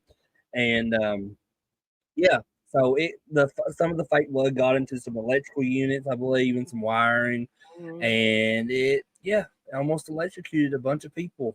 I think it may have started a small fire. I believe they said on Yeah, set. it's you wouldn't think, a fantastic effect like that would be so dangerous, but sometimes things happen. Yeah. But guys and gals, of course, I'm drinking way too much fluid, taking too much fluid into my body. Drinking too much Jack Daniels. Well, I finished up the Jack Daniels, now I've switched to the energy drink. But whatever is the reason, I've got to go to the restroom. Yeah, So we want to see Dana stumbling out of her chair when she gets up here. no, I'm actually going to take myself out of the I'm street. kidding. I'll be right back. So while Dana's away, I guess I'll go ahead and ask the chat. Um, is this your favorite Wes Craven film? If not, what is your favorite Wes Craven film? For me personally, my favorite Wes Craven film would be The People Under the Stairs, and I just watched that again. I believe last week with my nephew. My nephew is 6 years old, and I was like, you know what? I want to start introducing him to some horror films, and I just happened to have it on Pluto TV, and People on the Stairs was playing on there at the time, so I was like, all right, let's watch this. Uh, and Actually, he watched another movie with me the other night. Like I said earlier, I'm watching a lot of films this week from 1984, and we watched the original Terminator together, and he loved the Terminator. But Hope, you said your favorite is Scream 4. I like Scream 4 actually. I know a lot of people shit on that one and some of the newer ones. I'm not crazy about Scream 5 or Scream 6, and um, I'm a big fan of those films, though. Of all the screen, I have Ghostface. If you can see it, well, you got yeah. I have Ghostface tattooed on my arm. So, um, but I'm honestly I'm done. at this point with the Scream films. Like, with this next one, I'll watch it, and I'm hoping that's the last one because I really don't know how much further they can go with these films and what they can do to make them interesting. Um, the original is my favorite. I think it's the best one. I like Scream 2. I even like, I like them. I like them all too, uh, for different reasons. Um, but as far as like the newer ones, I feel like Scream 4 was the best out of 4, 5, and 6. Um, and I there was it really like had me interested how they're these kids that were like it was almost like a remake of the original Scream, and because they were doing like the stabathon thing with kind of like how they were fans of the stab movies within the Scream universe, much like how it kind of went back to uh, Billy and Stu from the original, being fans of horror films and stuff like that. Uh, hope you said I think the only Scream I didn't like was 2. I like Scream 2, but it just it doesn't have that specialness as the original. I get what if that's what you how you feel like I do too, but and Ghostface in space.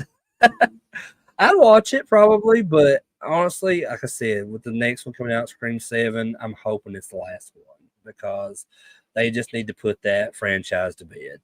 I think so too. I know I came in at the tail end of that, but Yeah, I was just asking everybody like what their favorite Wes Craven movie was. If it's mhm. not Nightmare on Elm Street, what is it? And so, what is yours, Dana? I would probably have to say A Nightmare on Elm Street, but I have such great respect for Wes Craven. I've said before, and I'll continue to say it, when Wes Craven passed away, that was a big bummer for me. It Mhm. really depressed me for a few days after I found out he had passed away. Well, and what's crazy is like around that time that Wes Craven died, there was several other legendary horror film directors passing away as well. Yeah, Romero died around that same time. Toby yeah, Hooper died around that same time. Um, and it was just crazy. It was like one hit right after the other, and not just directors, but just legendary like stars from horror films. Like Angus Scrimm, I believe, died around that same time as well. And here in the past year or two, we've lost a lot of people. We just lost Donald Sutherland, yeah. and trying to think, someone else passed away last year. That I can't remember. It was from from horror. Um, Shoot. I don't know. It'll probably come to me, but there's just been a lot that's passed in the past several years. Hmm. Um, and I've even talked about this before. There's people that I would see at conventions all the time. Like, oh, I know I wouldn't meet them. I was like, I'll meet them later. I'll see them in another show. Mm, Uh, yeah, and David Hess um, from Last House on the Left yeah. was one of them, and he passed away. I want to say that was close to 10 years ago or more when he I passed. I actually got to meet David Hess. Uh, the first Cinema Wasteland I ever went to, they had the Last House on the Left baddies, as they called them, and I didn't know the people that I know now. I just went to this convention and my brother and sister-in-law took me and they just mainly wanted to hang out at the hotel. They went to the convention with me, but I met David Hess, Mark Scheffler, Fred Lincoln, and I think Fred Lincoln since passed away too. And Fred Lincoln, if you never got a chance to meet that guy, oh man, I know he was in a lot of adult films, I'll just say it nicely. Um, but he was a great guy to meet. He was very friendly and just made you feel comfortable. And you're probably thinking, some guy that was in a ton of adult films made you feel comfortable, Dana, but he did. He was just himself. He didn't put on airs or anything like that. And he did sign, he signed a picture from Last House on the Left uh, for me, and he said, Dana, don't do it with your hands tied behind your back. And if you have seen Last House on the Left, you know exactly what that's referring to. So, but I did get to meet David Hess, as I said, and David Hess was not at all like the characters he plays, as is usual for most people. He was very reserved, very nice man. Um, and he didn't talk a lot, but I think he was one of those people that he didn't talk a lot unless he really had something to say. Hmm. So, yeah, it was interesting meeting him, and I'm glad I got to meet him because I was shocked when I heard he passed away as well. Um, but I didn't. I don't think you got to hear me say 'cause I think you were still off camera at the time. But Excuse me. People Under the Stairs is probably my favorite Wes Craven film. My mom loves the people under the stairs. Yeah, I love it. And The girl in that, I forget her name, the one that plays Alice. She was in a TV show that I loved watching growing up too, called My So-Called Life. Oh, yeah. And TJ, yeah, John Carl Buechler did pass away a few years ago, and he was another really cool guy too. I've met him on several different occasions and had him sign quite a few things. So yeah, we've been losing a lot of legends here in the past few years. Yeah, I mean, none of us are getting any younger, are we? That and just just tragic stuff has happened too. And I always tell anybody that if you're interested in conventions, you like going to conventions, you like meeting these celebrities that you've seen in movies and stuff.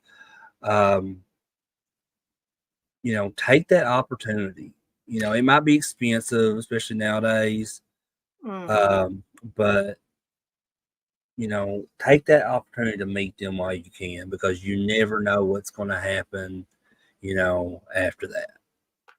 And, if I can interject a little bit here, that also applies to family and friends. I'm just going to put this out. Life's too short, guys and gals, to to give up on family relationships, to give up on friendships. I just wanted to put that out there just as a reminder to people. We all get angry, we all get upset, we all feel like we don't want certain people in our life anymore, but just remember we're not on this earth for an infinite amount of time, Right. and just keep that in mind. That's all I want anybody to keep in mind.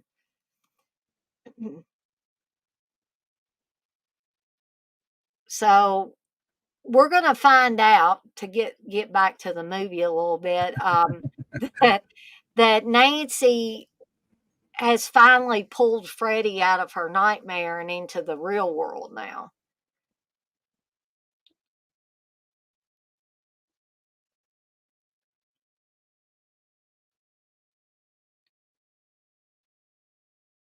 No, Nancy, you're not crazy, because there he. Now the booby traps that she sets up, I don't know, Chris, have you seen Deadly Blessing, which was another Wes Craven film? Um, I have not actually. I believe I have it on DVD or something in there. But When you do watch it, you will see some of the same booby traps oh, okay. that Nancy uses, the main character in Deadly Blessing uses, and also there is a bathtub scene that the main character is in the bathtub that's very similar to when Nancy's in the bathtub. Um, I know Ernest Borgnine is in Deadly Blessing. Yeah, and Michael Berryman's in it. Mhm.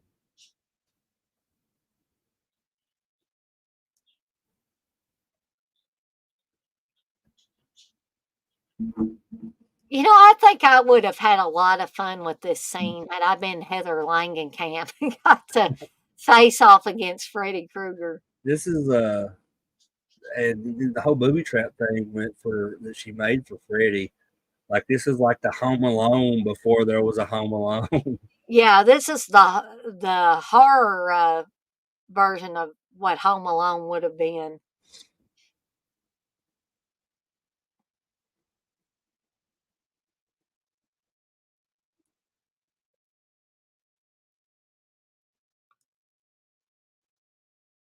Oh, yep, there she gonna light him on fire. That was very bold of you, Hope. She said, I met Doug Bradley, got him to sign a Hellraiser Hellworld poster. He looked at it like, what the F is this? Yeah, I'm not much on those last few I Hellraiser think the sequels. first two Hellraisers are my favorite. Well, the first four, I love all the first four. You know, Hellraiser, Hellraiser 2, Hellraiser 3, and then Hellraiser Bloodlines. Um, I those are I to me after that. It's hard for me to watch any of the Hellraisers beyond Bloodline. Hellraiser 3 is probably both mine and Candace's favorite Uh-huh. Hellraiser film. Have you ever covered any of the Hellraiser films before, like any like watch-alongs or anything? I don't think I have, Chris, but that is actually something I would like to explore. I think there would be an interest in it. That's Tony Cecere there as the Burning Freddy, and he was like kind of like the Tony Cecere was kind of the go-to guy back then for a lot of burning like Mhm. scenes. He was the Stay Puft Marshmallow Man that was on fire in Ghostbusters. He is I can't remember which character it was, but the one that's on fire in the Thing when they run Oh, yeah, out on yeah. fire. I want to say that was oh my gosh, I can't remember now. But he was like one of the go-to guys for like fire stunts back then. So, and if you ever see him at a convention, he always has like a lot of props and stuff from the films that he worked on in this little glass case, and he has like pictures on his table from every like fire scene he did and stuff. So Um, Hope I could see that the Burning could have been a franchise, but on the other side of that coin, I don't know how good of a franchise it would have been. yeah, I think we've talked about that before when we did like the Burning versus Madman Right. stream. Like I feel like it works best without having any kind of sequels or a franchise to it. And you know, while I do love horror slashers, particularly that have franchises such as Nightmare on Elm Street or Friday the 13th or Child's Play or Texas Chainsaw Massacre, um, I feel like when they are just like a standalone film, they Mhm. feel more special. Yeah. And you could say that for The Burning. You could say that for My Bloody Valentine. Mhm. You could say that for even the Prowler, and I do like the Prowler. I know a I lot of like the people Prowler as aren't well. being on it, but you know, there's just a lot of stuff like that. Now with Prom Night, it's a little bit different because all the prom nights are Or are very different from one another. yes. Yes, they are. The first one is just like a straight up, you know, slasher where the killer is a real person, Yeah. or that exists in the human world at least. But then, you know, with Prom Night 2, Hello Mary Lou, you know, it's more of a supernatural slasher. Right. And that same deal with Prom Night because they continue the Mary Lou story in Prom Night 3. And Prom Night 4 is just something to itself, which is I do not like at all. I like it, but I can see where people wouldn't like it. I just wanted to bring up this part here where she tells Freddy Krueger, she says, "I take back every bit of energy that I gave you," and she said, "I want my mother and my friends back," and he's like, "You what?" And then she turns her back on him and he reaches out to her and he disappears. And then the next scene, she's coming out the front door of the house with her mother. So, but that's not the final thing. We're going to see that Freddy, unfortunately, Freddy's still hanging around here Oh as yeah, we'll see in this final scene. That is, Chris, I gotta ask you this. That's the ugliest house dress I've ever seen that her mother has on. I guess that's what you'd call it, a house dress. I don't know. I guess yeah. So we see the red and green top to the car. The windows are being rolled up and they can't stop it. I know we're at the end of the movie here, but I gotta go out for just 1 second. I'll be right back. Okay. Okay, we'll wait for you. So we are at the end of the film where the mother's just getting sucked into to the door and we see the girls skipping rope and we hear the Freddy Krueger song. Um, and now we're going into the end credits. Dr. Giggles too, TJ. That might have been interesting. I actually watched Dr. Giggles last night on Joe Bob.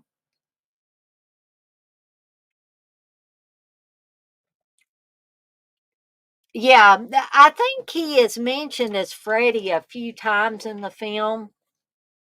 Um, in the song and near the end.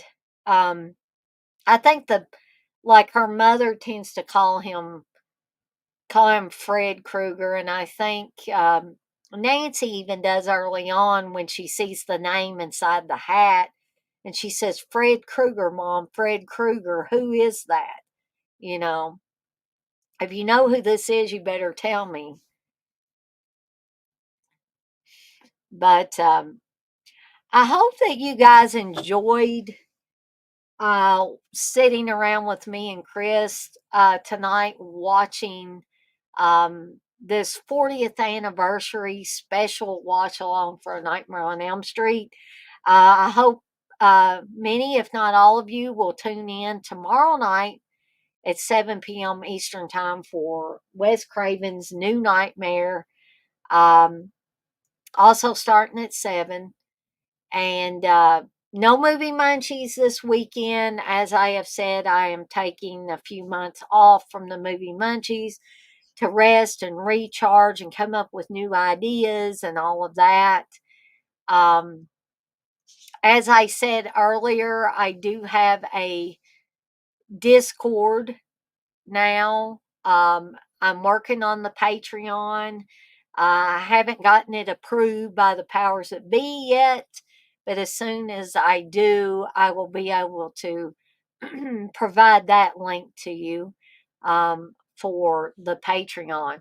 But I will have 3 tiers. Sorry, guys, I'm almost losing my voice. I will have 3 tiers on Patreon, a $5, a $10, and a $25 tier.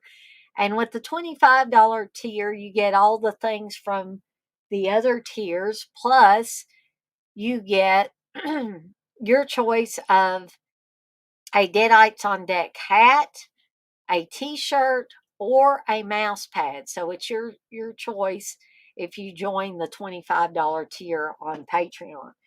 Um, I didn't think I wanted to make them any higher than $25 because, I still consider us in a recession financially and I don't have any problem with other people having Patreon tiers that are higher priced, but I just feel like I don't have as much to offer maybe as those people that have higher price tiers. So I'm keeping the top tier at $25.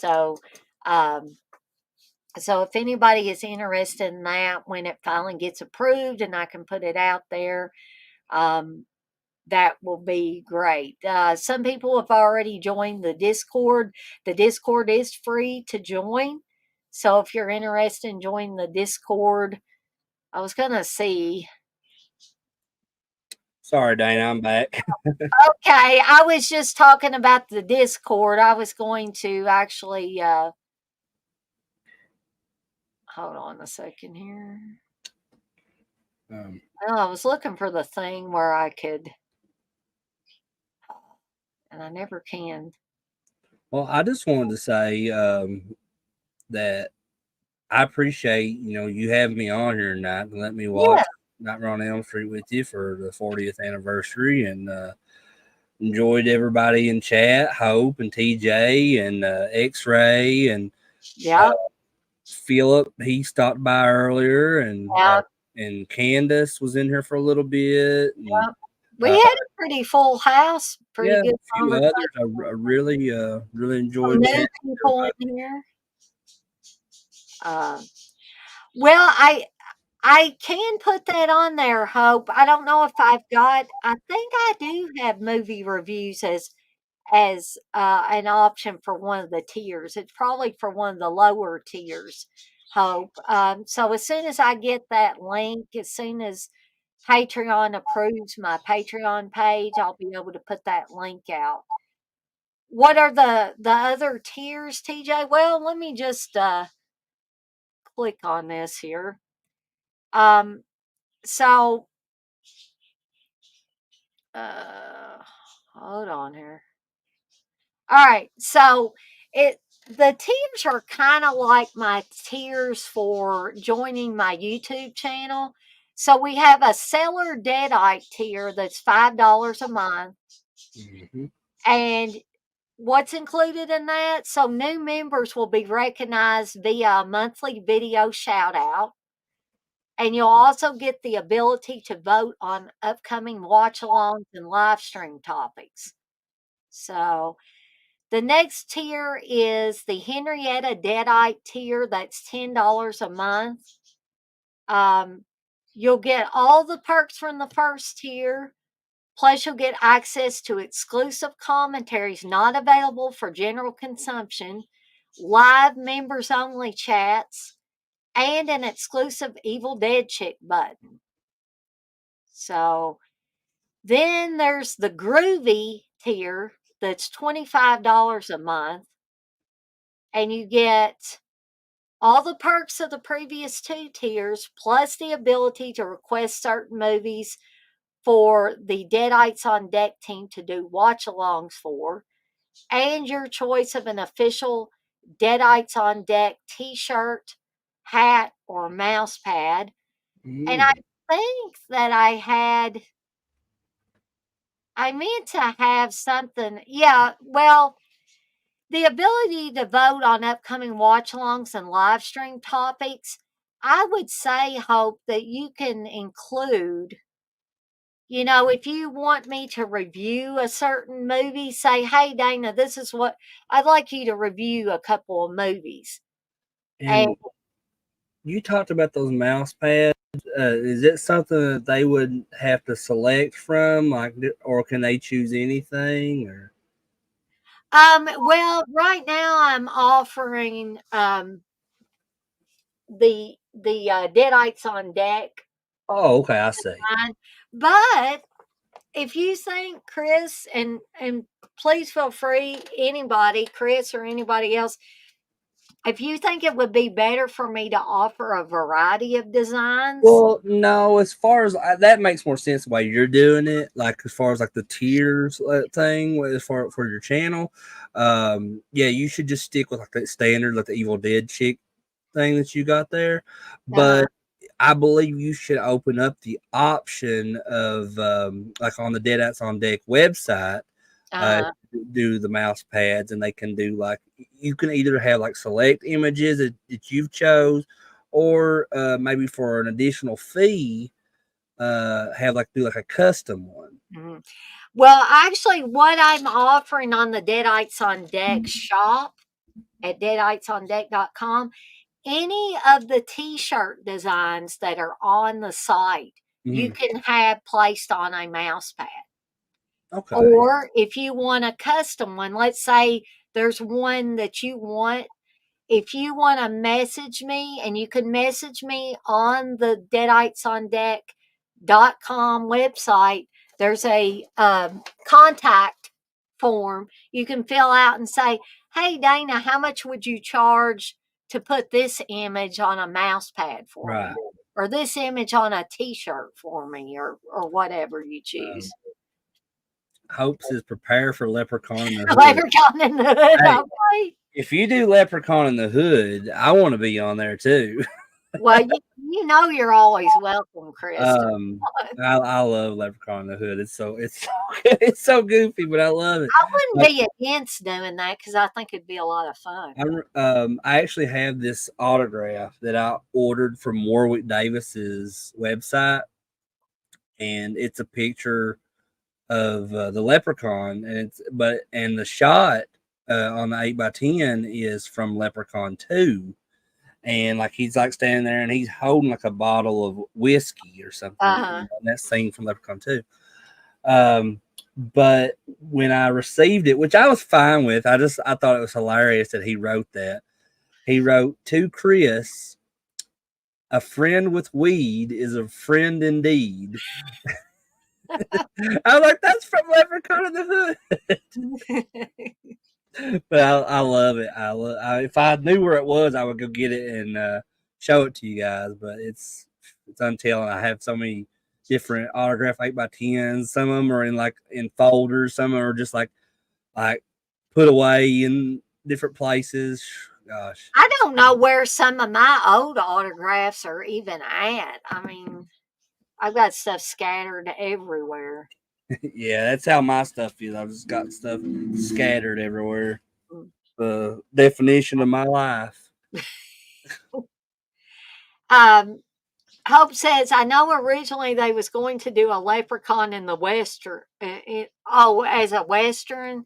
Now that would have been funny. Yeah, because they did Leprechaun in space, and they did Leprechaun 3 was like Leprechaun in Vegas. And you got Leprechaun in the Hood. They should have kept that like ongoing thing. There's like Leprechaun in like all these like random places, like Leprechaun in the West, or Leprechaun goes to Disney or something like that. Can you imagine him in at Disney World or something? It's so stupid but hilarious. Some things though, they're so stupid, they're fun. You know what I mean? And I just enjoy them. And that's usually what I enjoy the most. Is like stuff that's like it's just got asinine humor in it, but it's so fun. It's impossible for you to not like it. And I think that's why Gremlins is my favorite movie, because like there's just so much like stuff in Gremlins to laugh at and make fun of, but at the same time it's very entertaining. And I'll tell you what's fun too, and I've done this to my dad more than once, is to get your dad or your mom or whoever that's usually not as much into these types of horror films as you are. Get your mom or your dad to sit down and watch something like Basket Case, because this is what I did to my dad. I actually said that a while back. I told you that I said I would love to watch Basket Case with my mom. My mom does not care about horror movies at all, and my dad's different. My dad actually loves horror movies, Right. but my mom just sitting down with her and watching something like Basket Case or like any one of Hannah Lauder's films or something from Trauma or something like that. Oh my gosh, yes. I can't imagine what what her reaction would be to all My that. dad at the end of like he didn't say anything while we were watching Basket Case. It was me and him and my mom. When it was over and the credits were rolling, Dad looked over at me and he said, Dana, that was the stupidest movie I've ever seen in my entire life. And I just started laughing. He said it about Basket Case, or Yeah. He didn't say one word while we were watching it. He remained silent. But when the credits rolled, that's what he said. it's an acquired taste.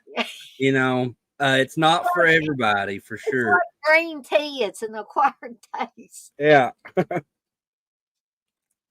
Um, TJ said he'd do better in Washington than who we're getting. And he says Leprechaun versus Mickey Mouse. They can do that now, LOL. Well, they could do Leprechaun versus Steamboat Willie, because it's Steamboat Willie that was put into the um, what do you call it? Open domain. Oh, like public domain stuff. Yeah, public domain. Because that was like the first cartoon that Mickey Mouse was featured in, but he wasn't known as Mickey Mouse. It was Steamboat Willie, which they are doing a Steamboat Willie horror film. Yep, that's With what I hear. whatever that dude's name is that plays Art the Clown. Mhm. I reckon he's the one that's going to be playing in the Steamboat Willie horror film, because they did that same thing with that Winnie the Pooh, The blood and honey. blood honey or whatever, like, because the original like Winnie the Pooh stories are now public domain. Hope says can't wait for Terrifier 3. I'm intrigued by Terrifier 3. I'm gonna have to watch it. I can wait as long as I have to for it, because I have no interest. Even though I still maintain that Terrifier 2 was too over the top, and this is a person that's been watching horror movies forever. And I thought it was too long. Well, it was definitely too long for sure. I mean, I sat through it, and I'll probably sit through Terrifier 3 as well, just to say, because I watched the other two. But I don't care for those films. I feel like that Art the Clown is like extremely overrated. I liked the first Terrifier. I thought it was interesting, but then me and Steve, you're talking about two people that have watched a ton of horror movies. And when Terrifier 2 was over, we both looked at each other and we said, that was way over the top. Well, also, I think one of the things that bothers me the most is other people's opinion, which I shouldn't be bothered by other people's opinion, but it's just that when I've seen multiple people make statements saying that Art the Clown is as important of a horror film character as Freddy Krueger, I'm like, now hold on. Mm-hmm. I said, now that's not fair to say that this soon. Yeah, they're acting as if he's an icon. Maybe 10, 20 years from now, it might be have a different outlook, but this soon, to say that he has as big of an impact as Freddy Krueger, I can't agree with that. I'm sorry. No, I don't even think Robert Englund would agree with that. Or Kane Hodder or anybody else that's played a character multiple times. The way I see it is like my son, looks at everything on the internet. He finds all kinds of stuff on the internet. And he knows horror films. He's watched several with me and Candace. But, he doesn't know who Art the Clown is or what Terrifier is. But I can say that as early as about 3 years old, without me or Candace even saying anything to him, he knew who Freddy Krueger and who Jason Voorhees was, just based off of stuff he was seeing on his iPad or whatever he was watching at the time. And he would mention Freddy Krueger and Jason to me. I'm like, how do you know who Freddy and Jason is? And so that right there shows me when a kid who's not even seen the films but knows who the characters are because of the pop culture influence. Hmm. That shows how big those characters are. Right. Exactly.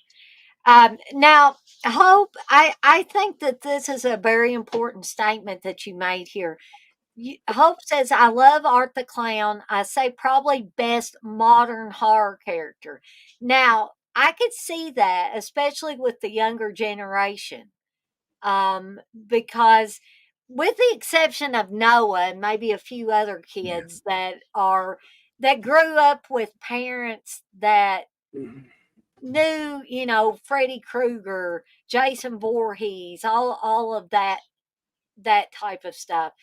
Um, Mm-hmm. the newer generation, for the most part, these are the kind of characters that they're seeing. Art the Clown, and they're seeing the Scream franchise grow. They're seeing a lot of these other new, I like, won't. I was gonna say I won't say who is the best modern horror character. Um, but I will say I will admit that Art the Clown is probably, if not the most popular modern horror character right now, he's one of them because it's kind of like neck and neck with right now between Art the Clown and Ghostface because the Scream franchise is very popular right now with a lot of younger fans. yeah. Um, and but at the same time, when I go to conventions like nowadays, I see like the last horror con I went to, I bet I seen at least 5 or 6 different people dressed up as Art the Clown, and then the little pale girl from Terrifier 2. Yeah. There was actually several little girls in the kids costume contest at the last horror hound that was dressed like the pale girl. Um, and it's but those are definitely, I feel like those are the top two like most popular ones right now. Um, and Chucky is definitely popular too. I think with the Chucky TV series, like I said, they just had that Days of the Dead convention this weekend where Brad Dourif was there, and you have people waiting in line for him 7 6 7 hours. Um, and I've met Brad Dourif before and did not have to wait that long. But I think a lot of that has to do with like the newer generation of fans that are coming to these conventions and are just interested in horror overall because um, the Chucky TV series, um, it kind of applies. And I think one of its target audiences is a lot of like younger fans and the newer generation of horror because a lot of the characters in the Chucky TV series are like teenagers. And Hmm. so I think, it's much like us when we were younger, Dana, like when we would watch movies that had younger people in it, we were more drawn to that, like the Goonies or, the Monster Squad. We that appealed to us because they were like maybe around the same age or maybe a little bit younger or a little older, whatever, whichever way you would look at it. But and I think that's how it's always been, especially with the younger generation now. They see that they're interested in these things that are coming out that has the same type of character around their same age, whether it be Stranger Things, which I love Stranger Things. Stranger Things is probably uh I'm almost 40 years old, but I love Stranger Things. I love all the characters on that show because I feel like it's one of the greatest shows ever made. But Hmm. it just still applies that same thing with it, whether it be Stranger Things or it be, the It remake or it be the Chucky TV series or it be, whatever is coming out. Like I think there's a lot of like TV shows like that are not for me particularly, but I know a younger generation really like that Scream TV series, and there's like a Teen Wolf TV series Yeah. and stuff like that. I'm not really interested in that stuff, but I know that it definitely does have its audience, um, and I respect that for sure.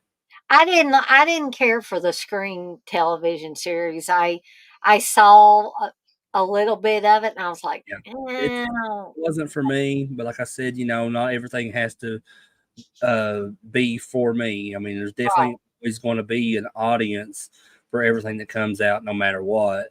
Um, like the Ty West films with X and Pearl and now Maxine.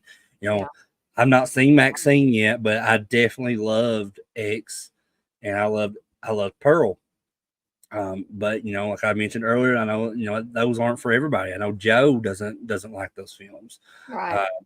but you know, and for anybody's watching or listening or whatever, if you ever like if you like something and somebody tells you that they don't like they're a friend or whatever, they say, "Oh, that movie sucks" or "that TV show sucks," you know, just I know it's sometimes it can be hard, but don't ever let that change how you feel about whatever that is that you Yeah. like.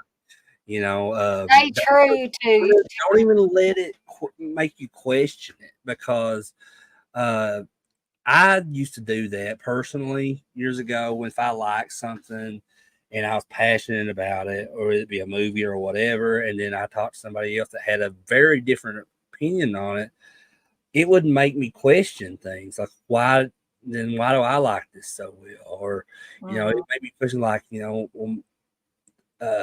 would just make me really think about stuff like, do I, if this person thinks that it's not good, do I not like good things? Right. Something like that. But eventually I had to be like, I can't have that mentality. I can't think like, because everybody has a different opinion on everything, and um, I'm just the type of person I don't like to say that somebody's wrong for Mhm. liking something or disliking something. But I sometimes, have kidded around and said, "You're wrong," but yeah, I'm just sometimes kidding. depending on what it is, it can be very difficult. Yeah. And and I kind of showed that a little bit earlier because when Hope said that they thought they liked the remake over the original Nightmare on Elm Street, I'm like, oh my gosh, that's so hard for me to fathom and accept. But I have to because I know that everybody's different on how they perceive things. So Um, Now, Hope says, I would love them to do a Monster Squad 2, but with Freddy, Jason, Myers, Chucky, Leatherface, and Pinhead. Now, that would be interesting. I've If, always thought that same thing too. But at the same time, I like Monster Squad the way it is, and I think it was smart to leave it alone. Mhm. Um, Maybe yeah, somebody do a fan film or something. yeah, but I always thought if they were to do a sequel and they were able to get, the rights and license to Exactly. everybody, that would be awesome. That would Mhm. be absolutely awesome. Um, but yeah, we've talked about Monster Squad is like my third favorite film of all time, and I feel like it went under the radar for so many people for years and years. Oh, well, I'll tell you how much under the radar it went for me. Monster Squad went under the radar so much for me that I did not see that film until I was an adult, guys and gals. I think I was the same. I think I was maybe around 18 or 19 years old when I first watched it. It was in the 2000s for I sure. think I was in my 30s, Chris, before I saw Monster Squad. You talk about being delayed. Yeah, I mean, it was well, then if that's the case, we possibly watched it around the same time then because you're 10 years older than me. So it would have been probably around the same time, I bet. But and a reason for that is because it was released back in theaters on the same weekend as The Lost Boys. Yeah. And that that absolutely like killed it, and there's another favorite film of mine that kind of is applies to that same thing. Like, so Last Action Hero is my favorite Arnold Schwarzenegger film. I absolutely love it. I mean, I've watched it countless times as a kid. I had the toys, I had the movie on VHS, I had the video game, all this stuff. So it was definitely, popular enough uh to warrant all that merchandise that they put out for it. Right. but it wasn't successful at the box office because it came out during the same time as the original Jurassic Park. Mhm. And if you know anything about the success of Jurassic Park, that thing dominated for months back in what it was 93 or whenever that was that it came out. Mhm. I remember going and seeing it in theaters at least 3 or 4 times because my parents liked it that much too. And my parents were not, if you know anything about me or my parents when I was a kid growing up, I may have mentioned before, they were not big movie theater going people. We only went like every now. It had been something we were really interested in seeing for everybody to go. Uh, Mhm. my mom, especially, she wasn't. She's never been a big theater going person, but I remember we went and watched Jurassic Park at least 3 or 4 times. And I got to see every single Jurassic Park and Jurassic World movie in theaters, except the very last one they put out, which I think was Mhm. Dominion. Um, and those are some special movies to me. And this may be controversial, but I always seen the original Jurassic Park like a horror film. I could see that because there were some horrific scenes in the I original mean, Jurassic look Park. at it just like how the formula of a horror film, like a slasher or something, Mhm. but it's with dinosaurs. Uh, Right. and but yeah, I love the original so much. Now, Hope also says X is amazing. Pearl is okay. Seeing Maxine soon. Uh, well, actually, me and Steve went to see Maxine earlier today, Hope, and we'll be putting out a spoiler, or be putting our spoiler-free review out here shortly. Maybe I'll have it up by tomorrow. Um, and I'll say that I enjoyed it very much, but I'll let y'all, take a look at the whole review that we did whenever I have it up. And TJ says the acting in Pearl is stellar. X is a better movie in my I opinion. still can't decide for myself. I go back and forth. I go back and forth, but Um, now we've got I vaccine. Yeah, I gotta watch it. I gotta see how I feel about that. But X and Pearl, because I watched those back to back on streaming, and I loved both of them every minute, and especially uh, I feel like as far as the ending goes, I Mhm. like Pearl's ending a lot. That ending, just like me and Steve were like, we loved it, but we looked at each other when it was over and we were like, we busted out laughing. We were like, what in the heck? I also love the time period of it too. Yes. I love the time period in both. I love that when X is setting is in the 70s, and that's something that kind of loses something I was talking about earlier. Like, how do you feel like there's a lot of these more modern horror films aren't as we don't see them as special as the ones from like the 70s, 80s, 90s, whatever, because before the internet and before like cell phones and all this stuff that you see. Um, Now, I love that's another reason why I loved X so much is because it's set it's a modern horror film, but it's set in the 70s. So you Yeah. don't see any mention of the internet or cell phones or anything like that in the film. It's everything that you see is something, basically the setting of what things you would see in films actually that released in the 70s. Right. And one of Joe's gripes about X was that he said that people were comparing it to Texas Chainsaw Massacre. Um, and this is I had not mentioned it. He not heard me say anything about that, but definitely when I was watching X, I definitely got a Texas Chainsaw Massacre vibe. Got Not a Texas Chainsaw Massacre and Eaten Alive, which not Toby Hooper not did the story, but just the setting. the feel That of it. house Yeah. looked very similar to the house in Texas Chainsaw Massacre. there is a shot when one of the guys from the Creeping Eggs are like standing outside of the screen door.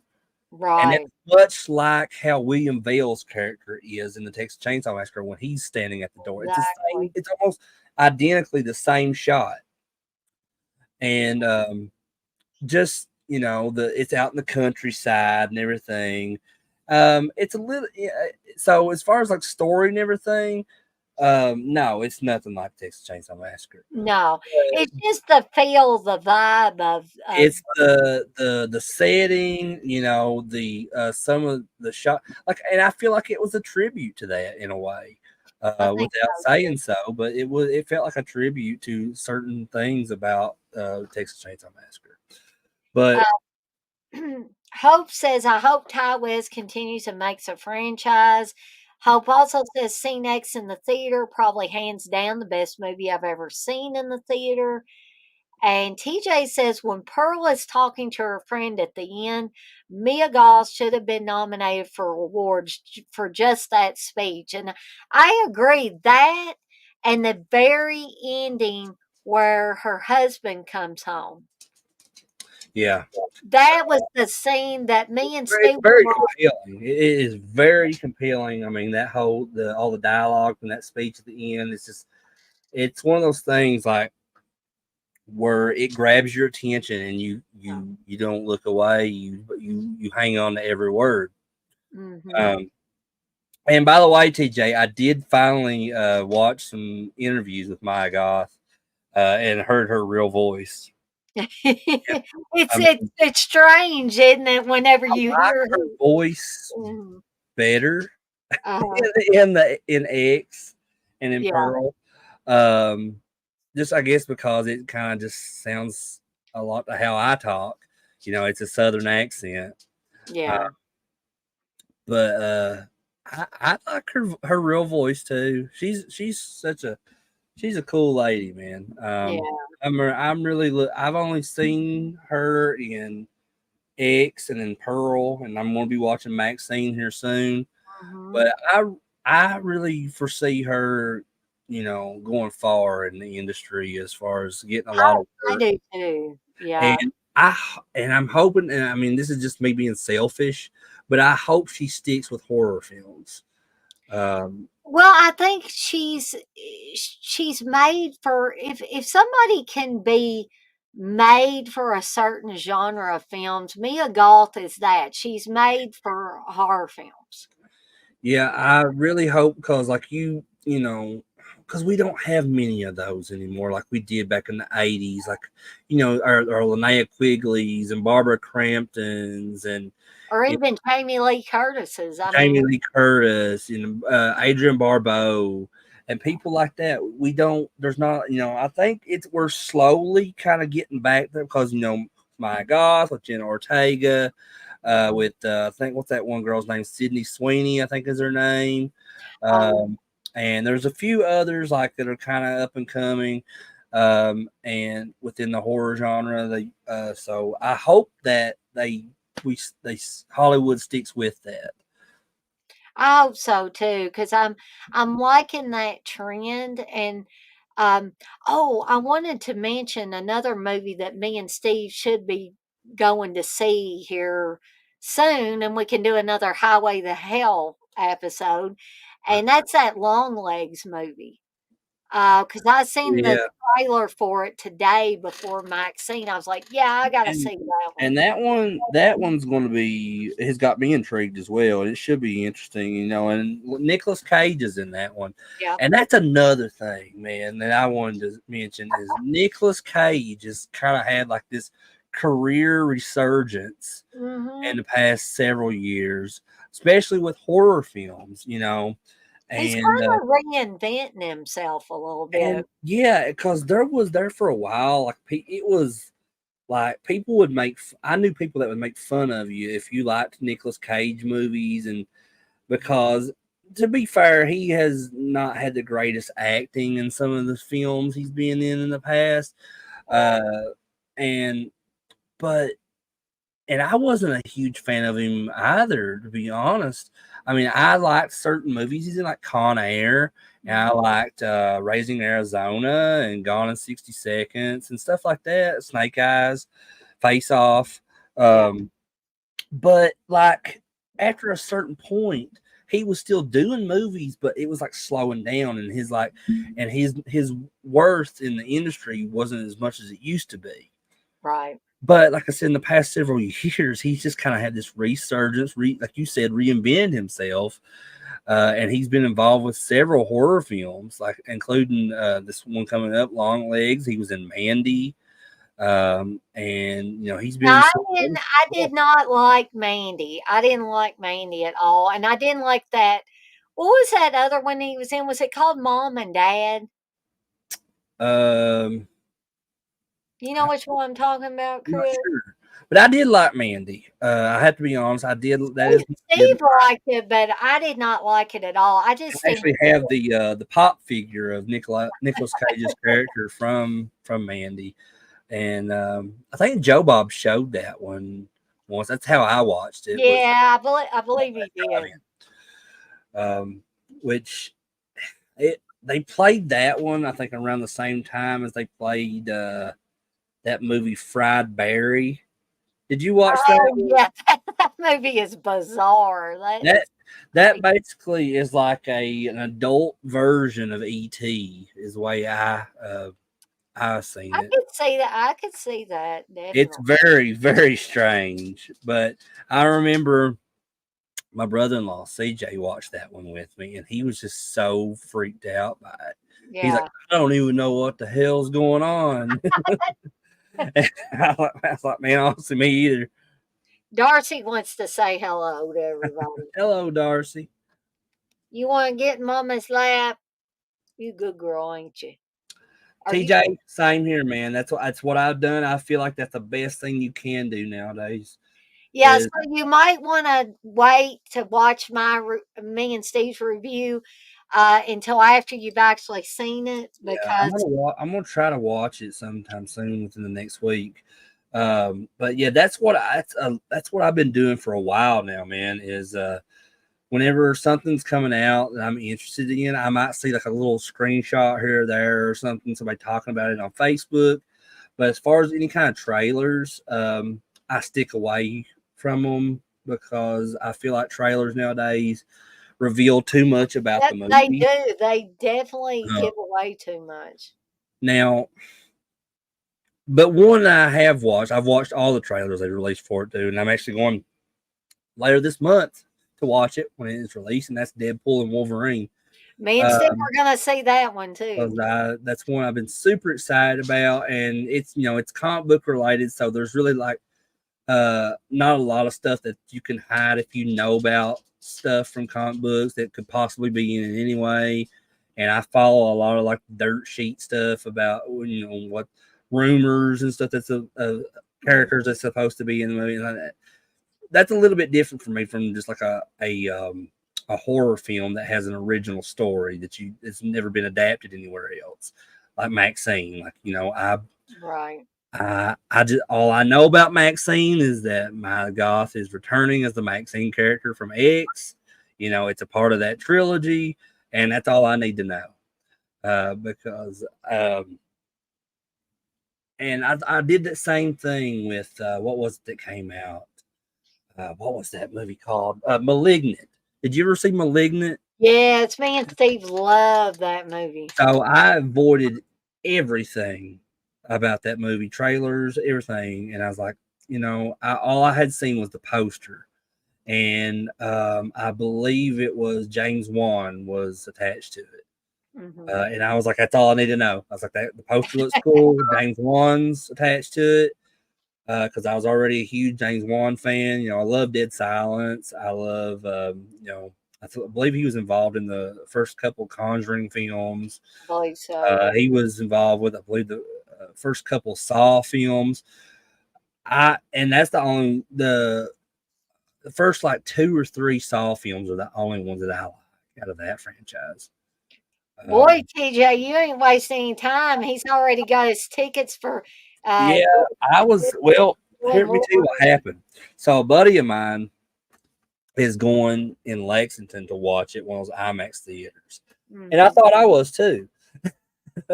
And because he was like, "Hey, come with us to watch Deadpool and Wolverine." I was like, "All right, cool." And I said, "I'll see if I can take off work for it." Well, thankfully, I hadn't taken off work for it yet because I asked him like a few days ago. I was like, "Hey, do you know what day that we're going so I can request off work to watch Deadpool and Wolverine?" And the guy that was going, it's going to be driving. His name's Kelvin, and he's like, "Well, you have to ask Kelvin about it." And so I was like, "Okay." I messaged him, and I was like, "Hey, man, do you know what day you're going to see Deadpool Wolverine so I can request off work?" He said, and he told me he's the 26th, and he said, but he's no, I don't care if you going, man, but he said, but my truck's filled up, and I was like, "Oh no!" he said, we got already 5 people riding with us. And I was like, oh, well, Well, it's shit. like, please, thanks. You should have told me that. I said, well, I can't go then because I don't drive, and I know Candace ain't interested. Um, So I guess I'll be catching Deadpool Wolverine by myself somewhere around here. Wow. That's okay, TJ. TJ says, sorry, Dana, your review ain't getting my views till I see it. Ha ha. No, that's okay. I don't want people to That watch. feels like a slight. No, that's TJ being TJ is what that is. TJ being honest is what that is. And Right. I totally don't mind that. I mean, it even though it's spoiler free, TJ said he didn't even want to know. Oh, I don't know what is making me sneeze, but anyway, DJ said earlier he wanted to be surprised even by things like what actors are in it. So I totally get that. So yeah, if y'all want to wait to take a look at our review of it, that is perfectly fine. But I did want to tell people in case somebody did want to watch it, we don't give any spoilers. So um, you can safely watch it without, you know, knowing major details about the movie. Um, Hope says Ty West probably the best modern horror director. Ty West is up there for He's me. one of them for sure. I put James Wan up there. I put I don't know. Um, what's that guy's name that did? Well, no, James Wan did that too. I was going to say the Insidious movies, but Oh yeah, James Insidious. Wan did those. Um, I don't know. I mean, yeah, I mean, I can't think of a whole lot of like modern horror directors that have done like consistently done stuff. You know, I don't. Rob Zombie's one, but I wouldn't put Rob Zombie as one of the best modern horror directors. No, I wouldn't either. No offense to anybody that likes Rob Zombie. I like Rob Zombie's music, um, and I like House of a Thousand Corpses and Devil's Oh Rejects and yeah. 31. Um, but aside from those, I'm not big on his films. The worst one I think I watched, in my opinion, was Lords of Salem. Lords of Salem. I was like, when I started watching Lords of Salem, I thought I was gonna like it because I liked the style I and did everything. too. I And did too. then somewhere it just went really, really Yeah, wrong. it was. I was super interested because me and CJ watched that one together too, and we were like super into it. And but then it just started getting more bizarre, especially that ending. I was like, "What the fuck is this for real?"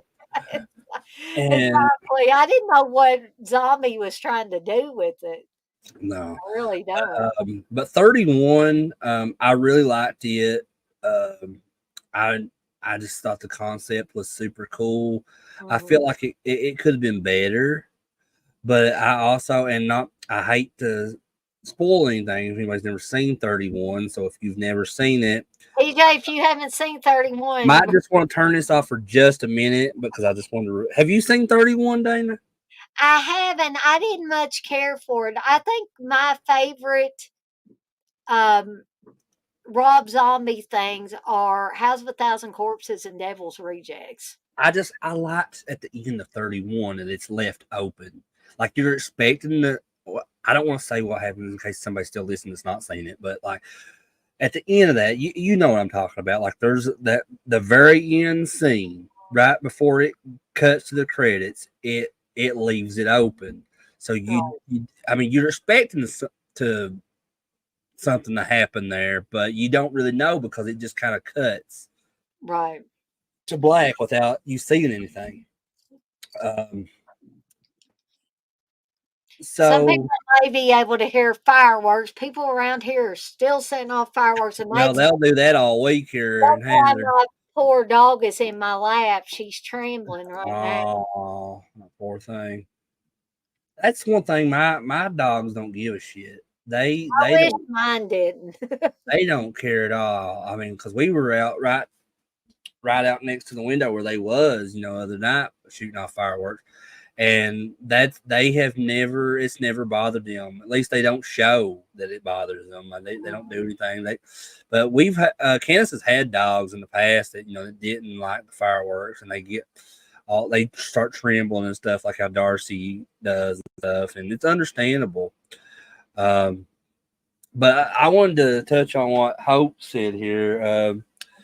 My top 5 horror directors: number 1 is Rob Zombie, 2 Ty West, 3 Eli Roth, 4 Adam Green, and 5 Wes Craven.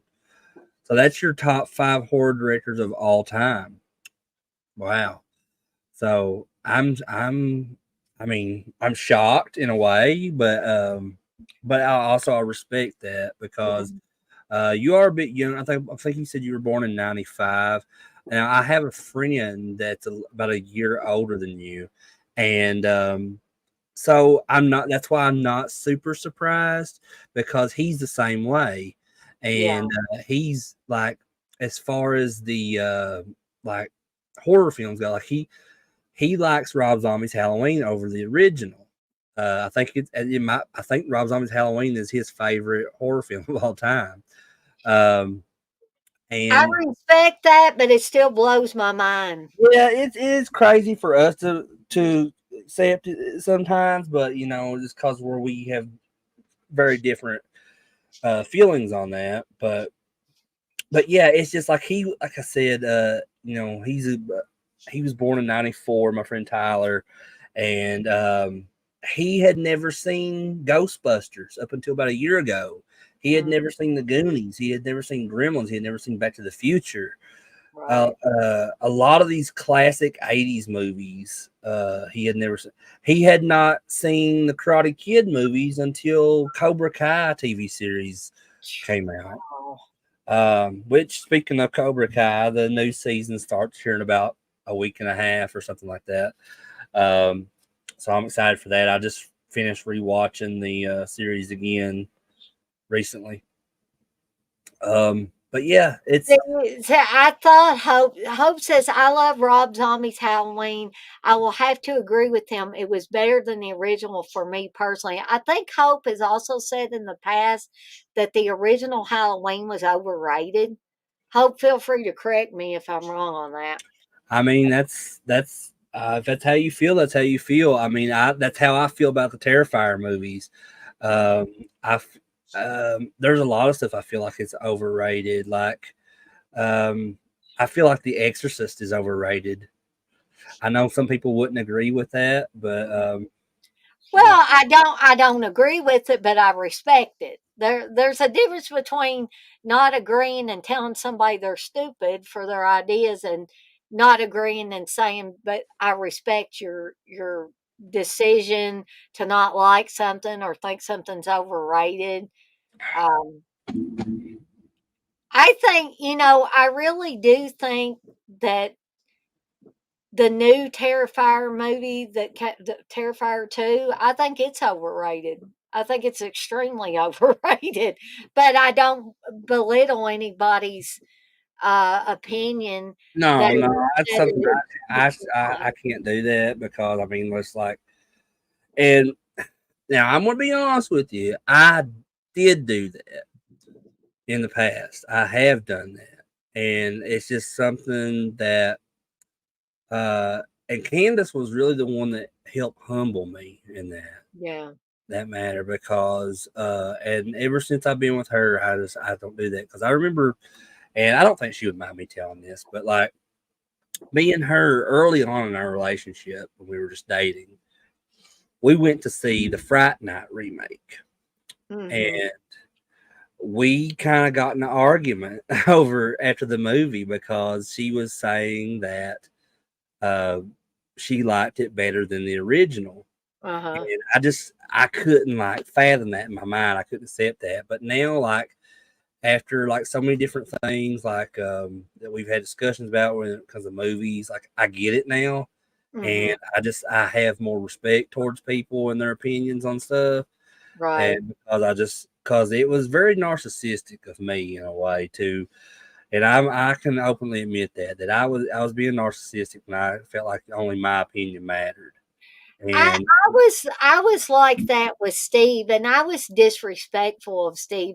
Used to he would watch movies, and I've tried my best to not be that person anymore. but I had changed myself in that aspect for the best, and Mhm. I'm so glad I did because now like I look at things differently when it comes to that, and I respect people's opinions more because I know that just because I like something that nobody else has to like it because all only thing matters is that I like that, Right. and it it's non comparable if you know what I'm saying, um, because like as as Hope was saying, they said that they think that was the original Halloween was overrated, and Mhm. you think Rob Halloween's better, now, and I'm not saying I don't like Rob Zombie's Halloween Mhm. because um, there's actually a lot of parts of it I do enjoy, but when and I don't even really compare it to the original because they're so different.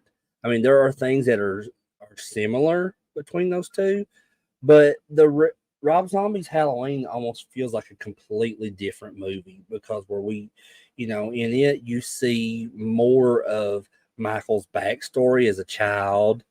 It goes into more of the family members. Mhm. Um, I think that's what I didn't like about it. I liked more of the mystery of Michael Myers, that you didn't really know why Michael Myers was doing all these evil things. I like that better. well, yeah, I agree, and I agree with that. But like I said, I have it's something. It's just where I have to separate them now because Right. they're Right. totally different. You see more of like Michael when he's older in the institution, and like Danny Trejo's characters like taking care of him, and then there's just all that stuff surrounding that. And I actually like that stuff. Um, and I just had to learn to just separate that from the original because I was like, this is not the original movie. This Nothing about this movie uh, is changes how I feel about the original, and that's how I look at every remake, pretty much. Like, you know, but with the exception of a few, like the Nightmare on Elm Street remake, like it's similar in a lot of ways, but it's just not. It doesn't play out as well for me, um, as far as the original did, and I it's not something I could see myself watching multiple times. Like I said, I've only watched that one time. I've seen Rob Zombie's Halloween multiple times. Um, and funny enough, the first time I ever seen Rob Zombie's Halloween, um, when I watched it the second time, I was completely confused by the soundtrack because the first time I ever watched it was a work print version of uh, it. So in that opening scene when it's like zooming in towards the Myers house, um, it's playing God of Thunder by Kiss, I think. But in the work print, I believe it's playing Monster Mash. Hmm. So it's a lot of the audio choices are different in the work print from the film that was released theatrically. But I could go on and on about that stuff. Okay. I don't mean to take over by talking about all that stuff. No, no, this is fine. This is good after watch along conversation. TJ wants to know, Chris. He says, "What about the Fright Night remake was better in Candace's opinion?" Honestly, I can't remember, man. I mean, We I'll need see if I can Candace get her. on. I'll see if I can get her to talk about it on a stream with Dana or something sometimes, and you Yeah, can maybe when we're doing Friday Foolish or one of them. because I honestly can't remember what I know she really liked David Tennant's character and his portrayal of shit. What was his character's name? It was oh my gosh, what was his name in Fright Night? David Tennant's character. Do you remember, Dana? You talking about in the remake? Yeah, because he was playing the part of Roddy McDowell's character from the original. Okay, so that was Peter something. yeah, golly, my brain is going. Anyway, I know He Candace was really playing that character. Okay. she liked his portrayal of that, and then like I think she just liked the overall story better, maybe. But I could be misremembering that. I just remember me and her having that discussion about it. She liked it better than the original. Um, and Hope says, I love the Fright Night remake, but I hate the original. It was boring in my Oh opinion. wow. I don't And know how much me and you would get along when it comes to movies, Hope. well, Because it seems like everything I love, you hate it. the thing about Hope though, and I've had her on streams in the past, and I would love to have her on again. Hope is so entertaining Mm. on screen that like sometimes it's hard to gauge how somebody's saying something just in the chat, but she is so entertaining that she would Right. have us all laughing if she was. But no, I'm joking. Now I know we did mention that Child's Play remake. Or you saying that that she said she hated that and she wanted to walk out on that. Peter Uh, Vincent, thank you, TJ. Peter I'm Vincent, yes, drawing a blank. but TJ, I've not seen that Child's Play remake, and I don't plan to honestly. So, I don't think I can. I really don't think I can watch that. but Hope says she loves the Lost Boys now. Lost Boys, yeah. Yeah, me too. Like, now it's hard for me to say. The Lost Boys might be my favorite vampire movie ever. It's if it's not my favorite, it's at the top of a list of vampire films. I know I absolutely love that movie. My brother loved that movie. We watched it a lot growing up. Um, but it's tough. Like when you're just and me and Candace had that discussion a while back actually about vampire movies, and I told her I think Lost Boys. She said, "But what about Monster Squad?" I thought Monster Squad. I said, "Well." I said, I don't really count that though because it's not just a vampire movie. It's a lot of different monsters. Yeah. I said if that was the case, I would choose Abbott Costello Meet Frankenstein over the Lost Boys.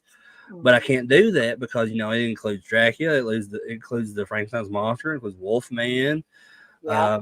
and even Vincent Price is at the end of Abbott Costello Meet Frankenstein as the voice of the Invisible Man.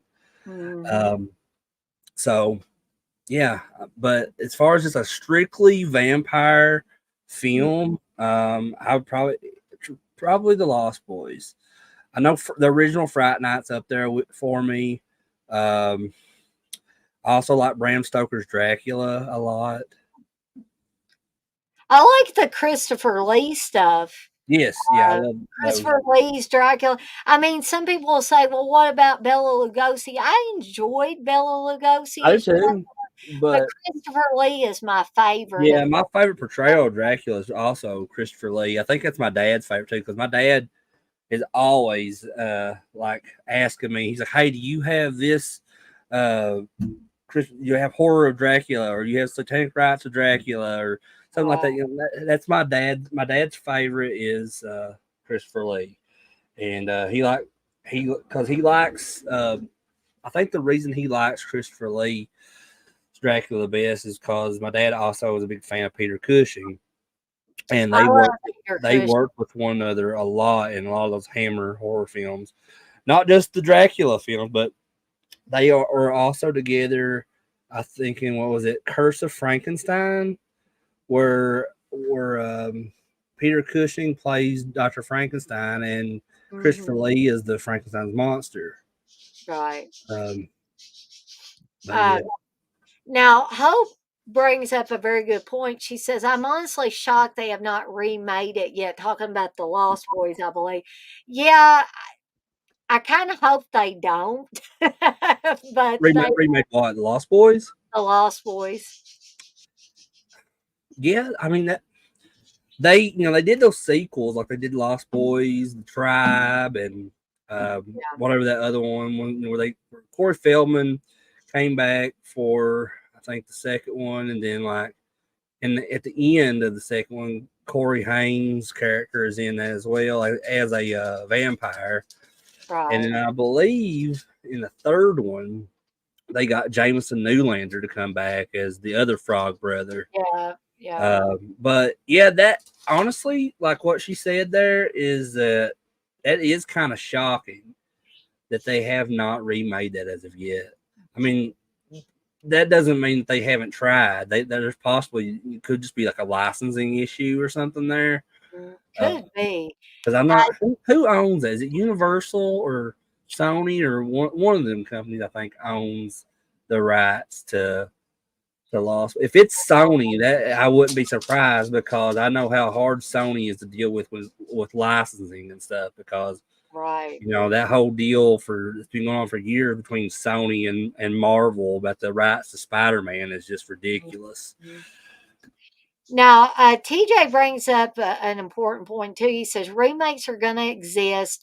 It's a studio money thing, but movies should inspire you to make your own, not Yeah, just use what already exists. And I that's agree. I agree completely with that. perfect statement there. And TJ also mentions Vamp and Near Dark, which are Yeah, both very good Near vampire. Dark is another one of my favorite vampire films. Vamp, I like Vamp a lot. I only seen Vamp here recently. I believe when the last drive-in showed it. That was my first time watching Yeah. it, and I'm not a huge fan of Grace Jones. Candace loves Grace Jones, Candace loves Grace Jones. Yeah. but I'm not a big fan of. But I would tell you that she did an amazing job in Vamp. Yeah. It was really awesome. Fantastic. Yeah. Hope says if they did remake, Corey Feldman needs to be the lead vampire. The song "Comeback King" has to be playing. And I want to mention something about that. Is Corey Feldman either I don't know. I feel like this persona he has going now for him with his Hmm. music career and everything, and he has like the girls like dressed up like angels and stuff on stage Yeah, with Steve him. told me one time. He said, "I have two words for you: Corey's Angels." And yeah. And if you've watched any of his live performances and stuff, Hmm. like he routinely does stuff that almost feels like it is staged. Like where there's a few times where he comes up to the mic and he hits his mouth on the microphone. He's done that on more than one occasion. Uh And I huh. was like, so I told Kansas, how do we know? How do we know that Corey Feldman, this is all just like, this is not just a joke. Like he's just playing everybody. And he's Right. just this like secret genius that he's doing all Right. this as an act, like because he knows it's going to get people talking about him. He And that's knows, that's a distinct possibility. I wouldn't disagree with that theory at like all. he stages all this stuff like these and this the whole Michael Jackson dancing act thing he does. It's just all an act because he knows it's going to draw people's attention. It's so ridiculous that he knows it's going to, get people to watch and talk about him and stuff. And I said, if that's the case, I said that would be brilliant. Uh, how many child stars from the 80s do you know that are still really relevant these days? Not a lot, and Corey Feldman is one of them that comes to mind when you think Yeah, about I mean, all it's one of the only ones I can think of off the top of my head, at least. I mean, I'm sure there's maybe a few others here and there that kind of have still successful careers and are getting work, and most of them unfortunately fell victim to personal demons, yeah, sadly. yep. Uh, and TJ says, don't they have some popular TV show with vampires? Is that supposed to be like Lost Boys? Trying to There's think. a lot of popular TV shows that involve vampires. I know there's that True Blood, there's the Woodward. Vampire Diaries, there was one called like The Originals or something. Um, seems like there were a few more, but I can't. But I don't think of any of those like similar to Lost Boys. No, I can't really think of any other vampire story that I can think of that was similar to Lost Boys. I mean, there might be a few here and there that had like obvious inspirations from the Lost Boys, as far as like uh, younger people being vampires and all that and stuff. You see that a lot. I think a lot of people have uh, when the Twilight movies came out, they compared like the age of the cast members in Twilight to like Lost Boys. Oh Uh, Lord, I'm glad I didn't hear that one. 'Cause I but was like, as far as like the character wise, yeah, completely different. yeah. Um, well, guys and gals, I would love to just keep going all night with this. And yeah, we still have Sunday, which most people are going to have off, but um, I've got a few things that I've got to do before I get settled down for the night. I got to answer some messages from people, and Candace is one of them. I started a message and sent a message to her, and I got to get back to her with a longer one because time ran out. But and then the next thing I knew, it was time for the watch along. So I'm glad that Candace stopped in. That way, I got to say hello to her and everything. But I do want to thank Chris for being on here with me tonight. This was a fun watch along and a fun discussion afterwards. I really like these after watch along conversations that we have.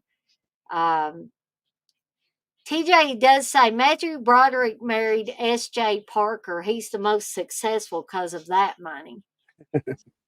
Yeah, Sarah Jessica Parker. Yeah, that's right. I'd forgotten about that.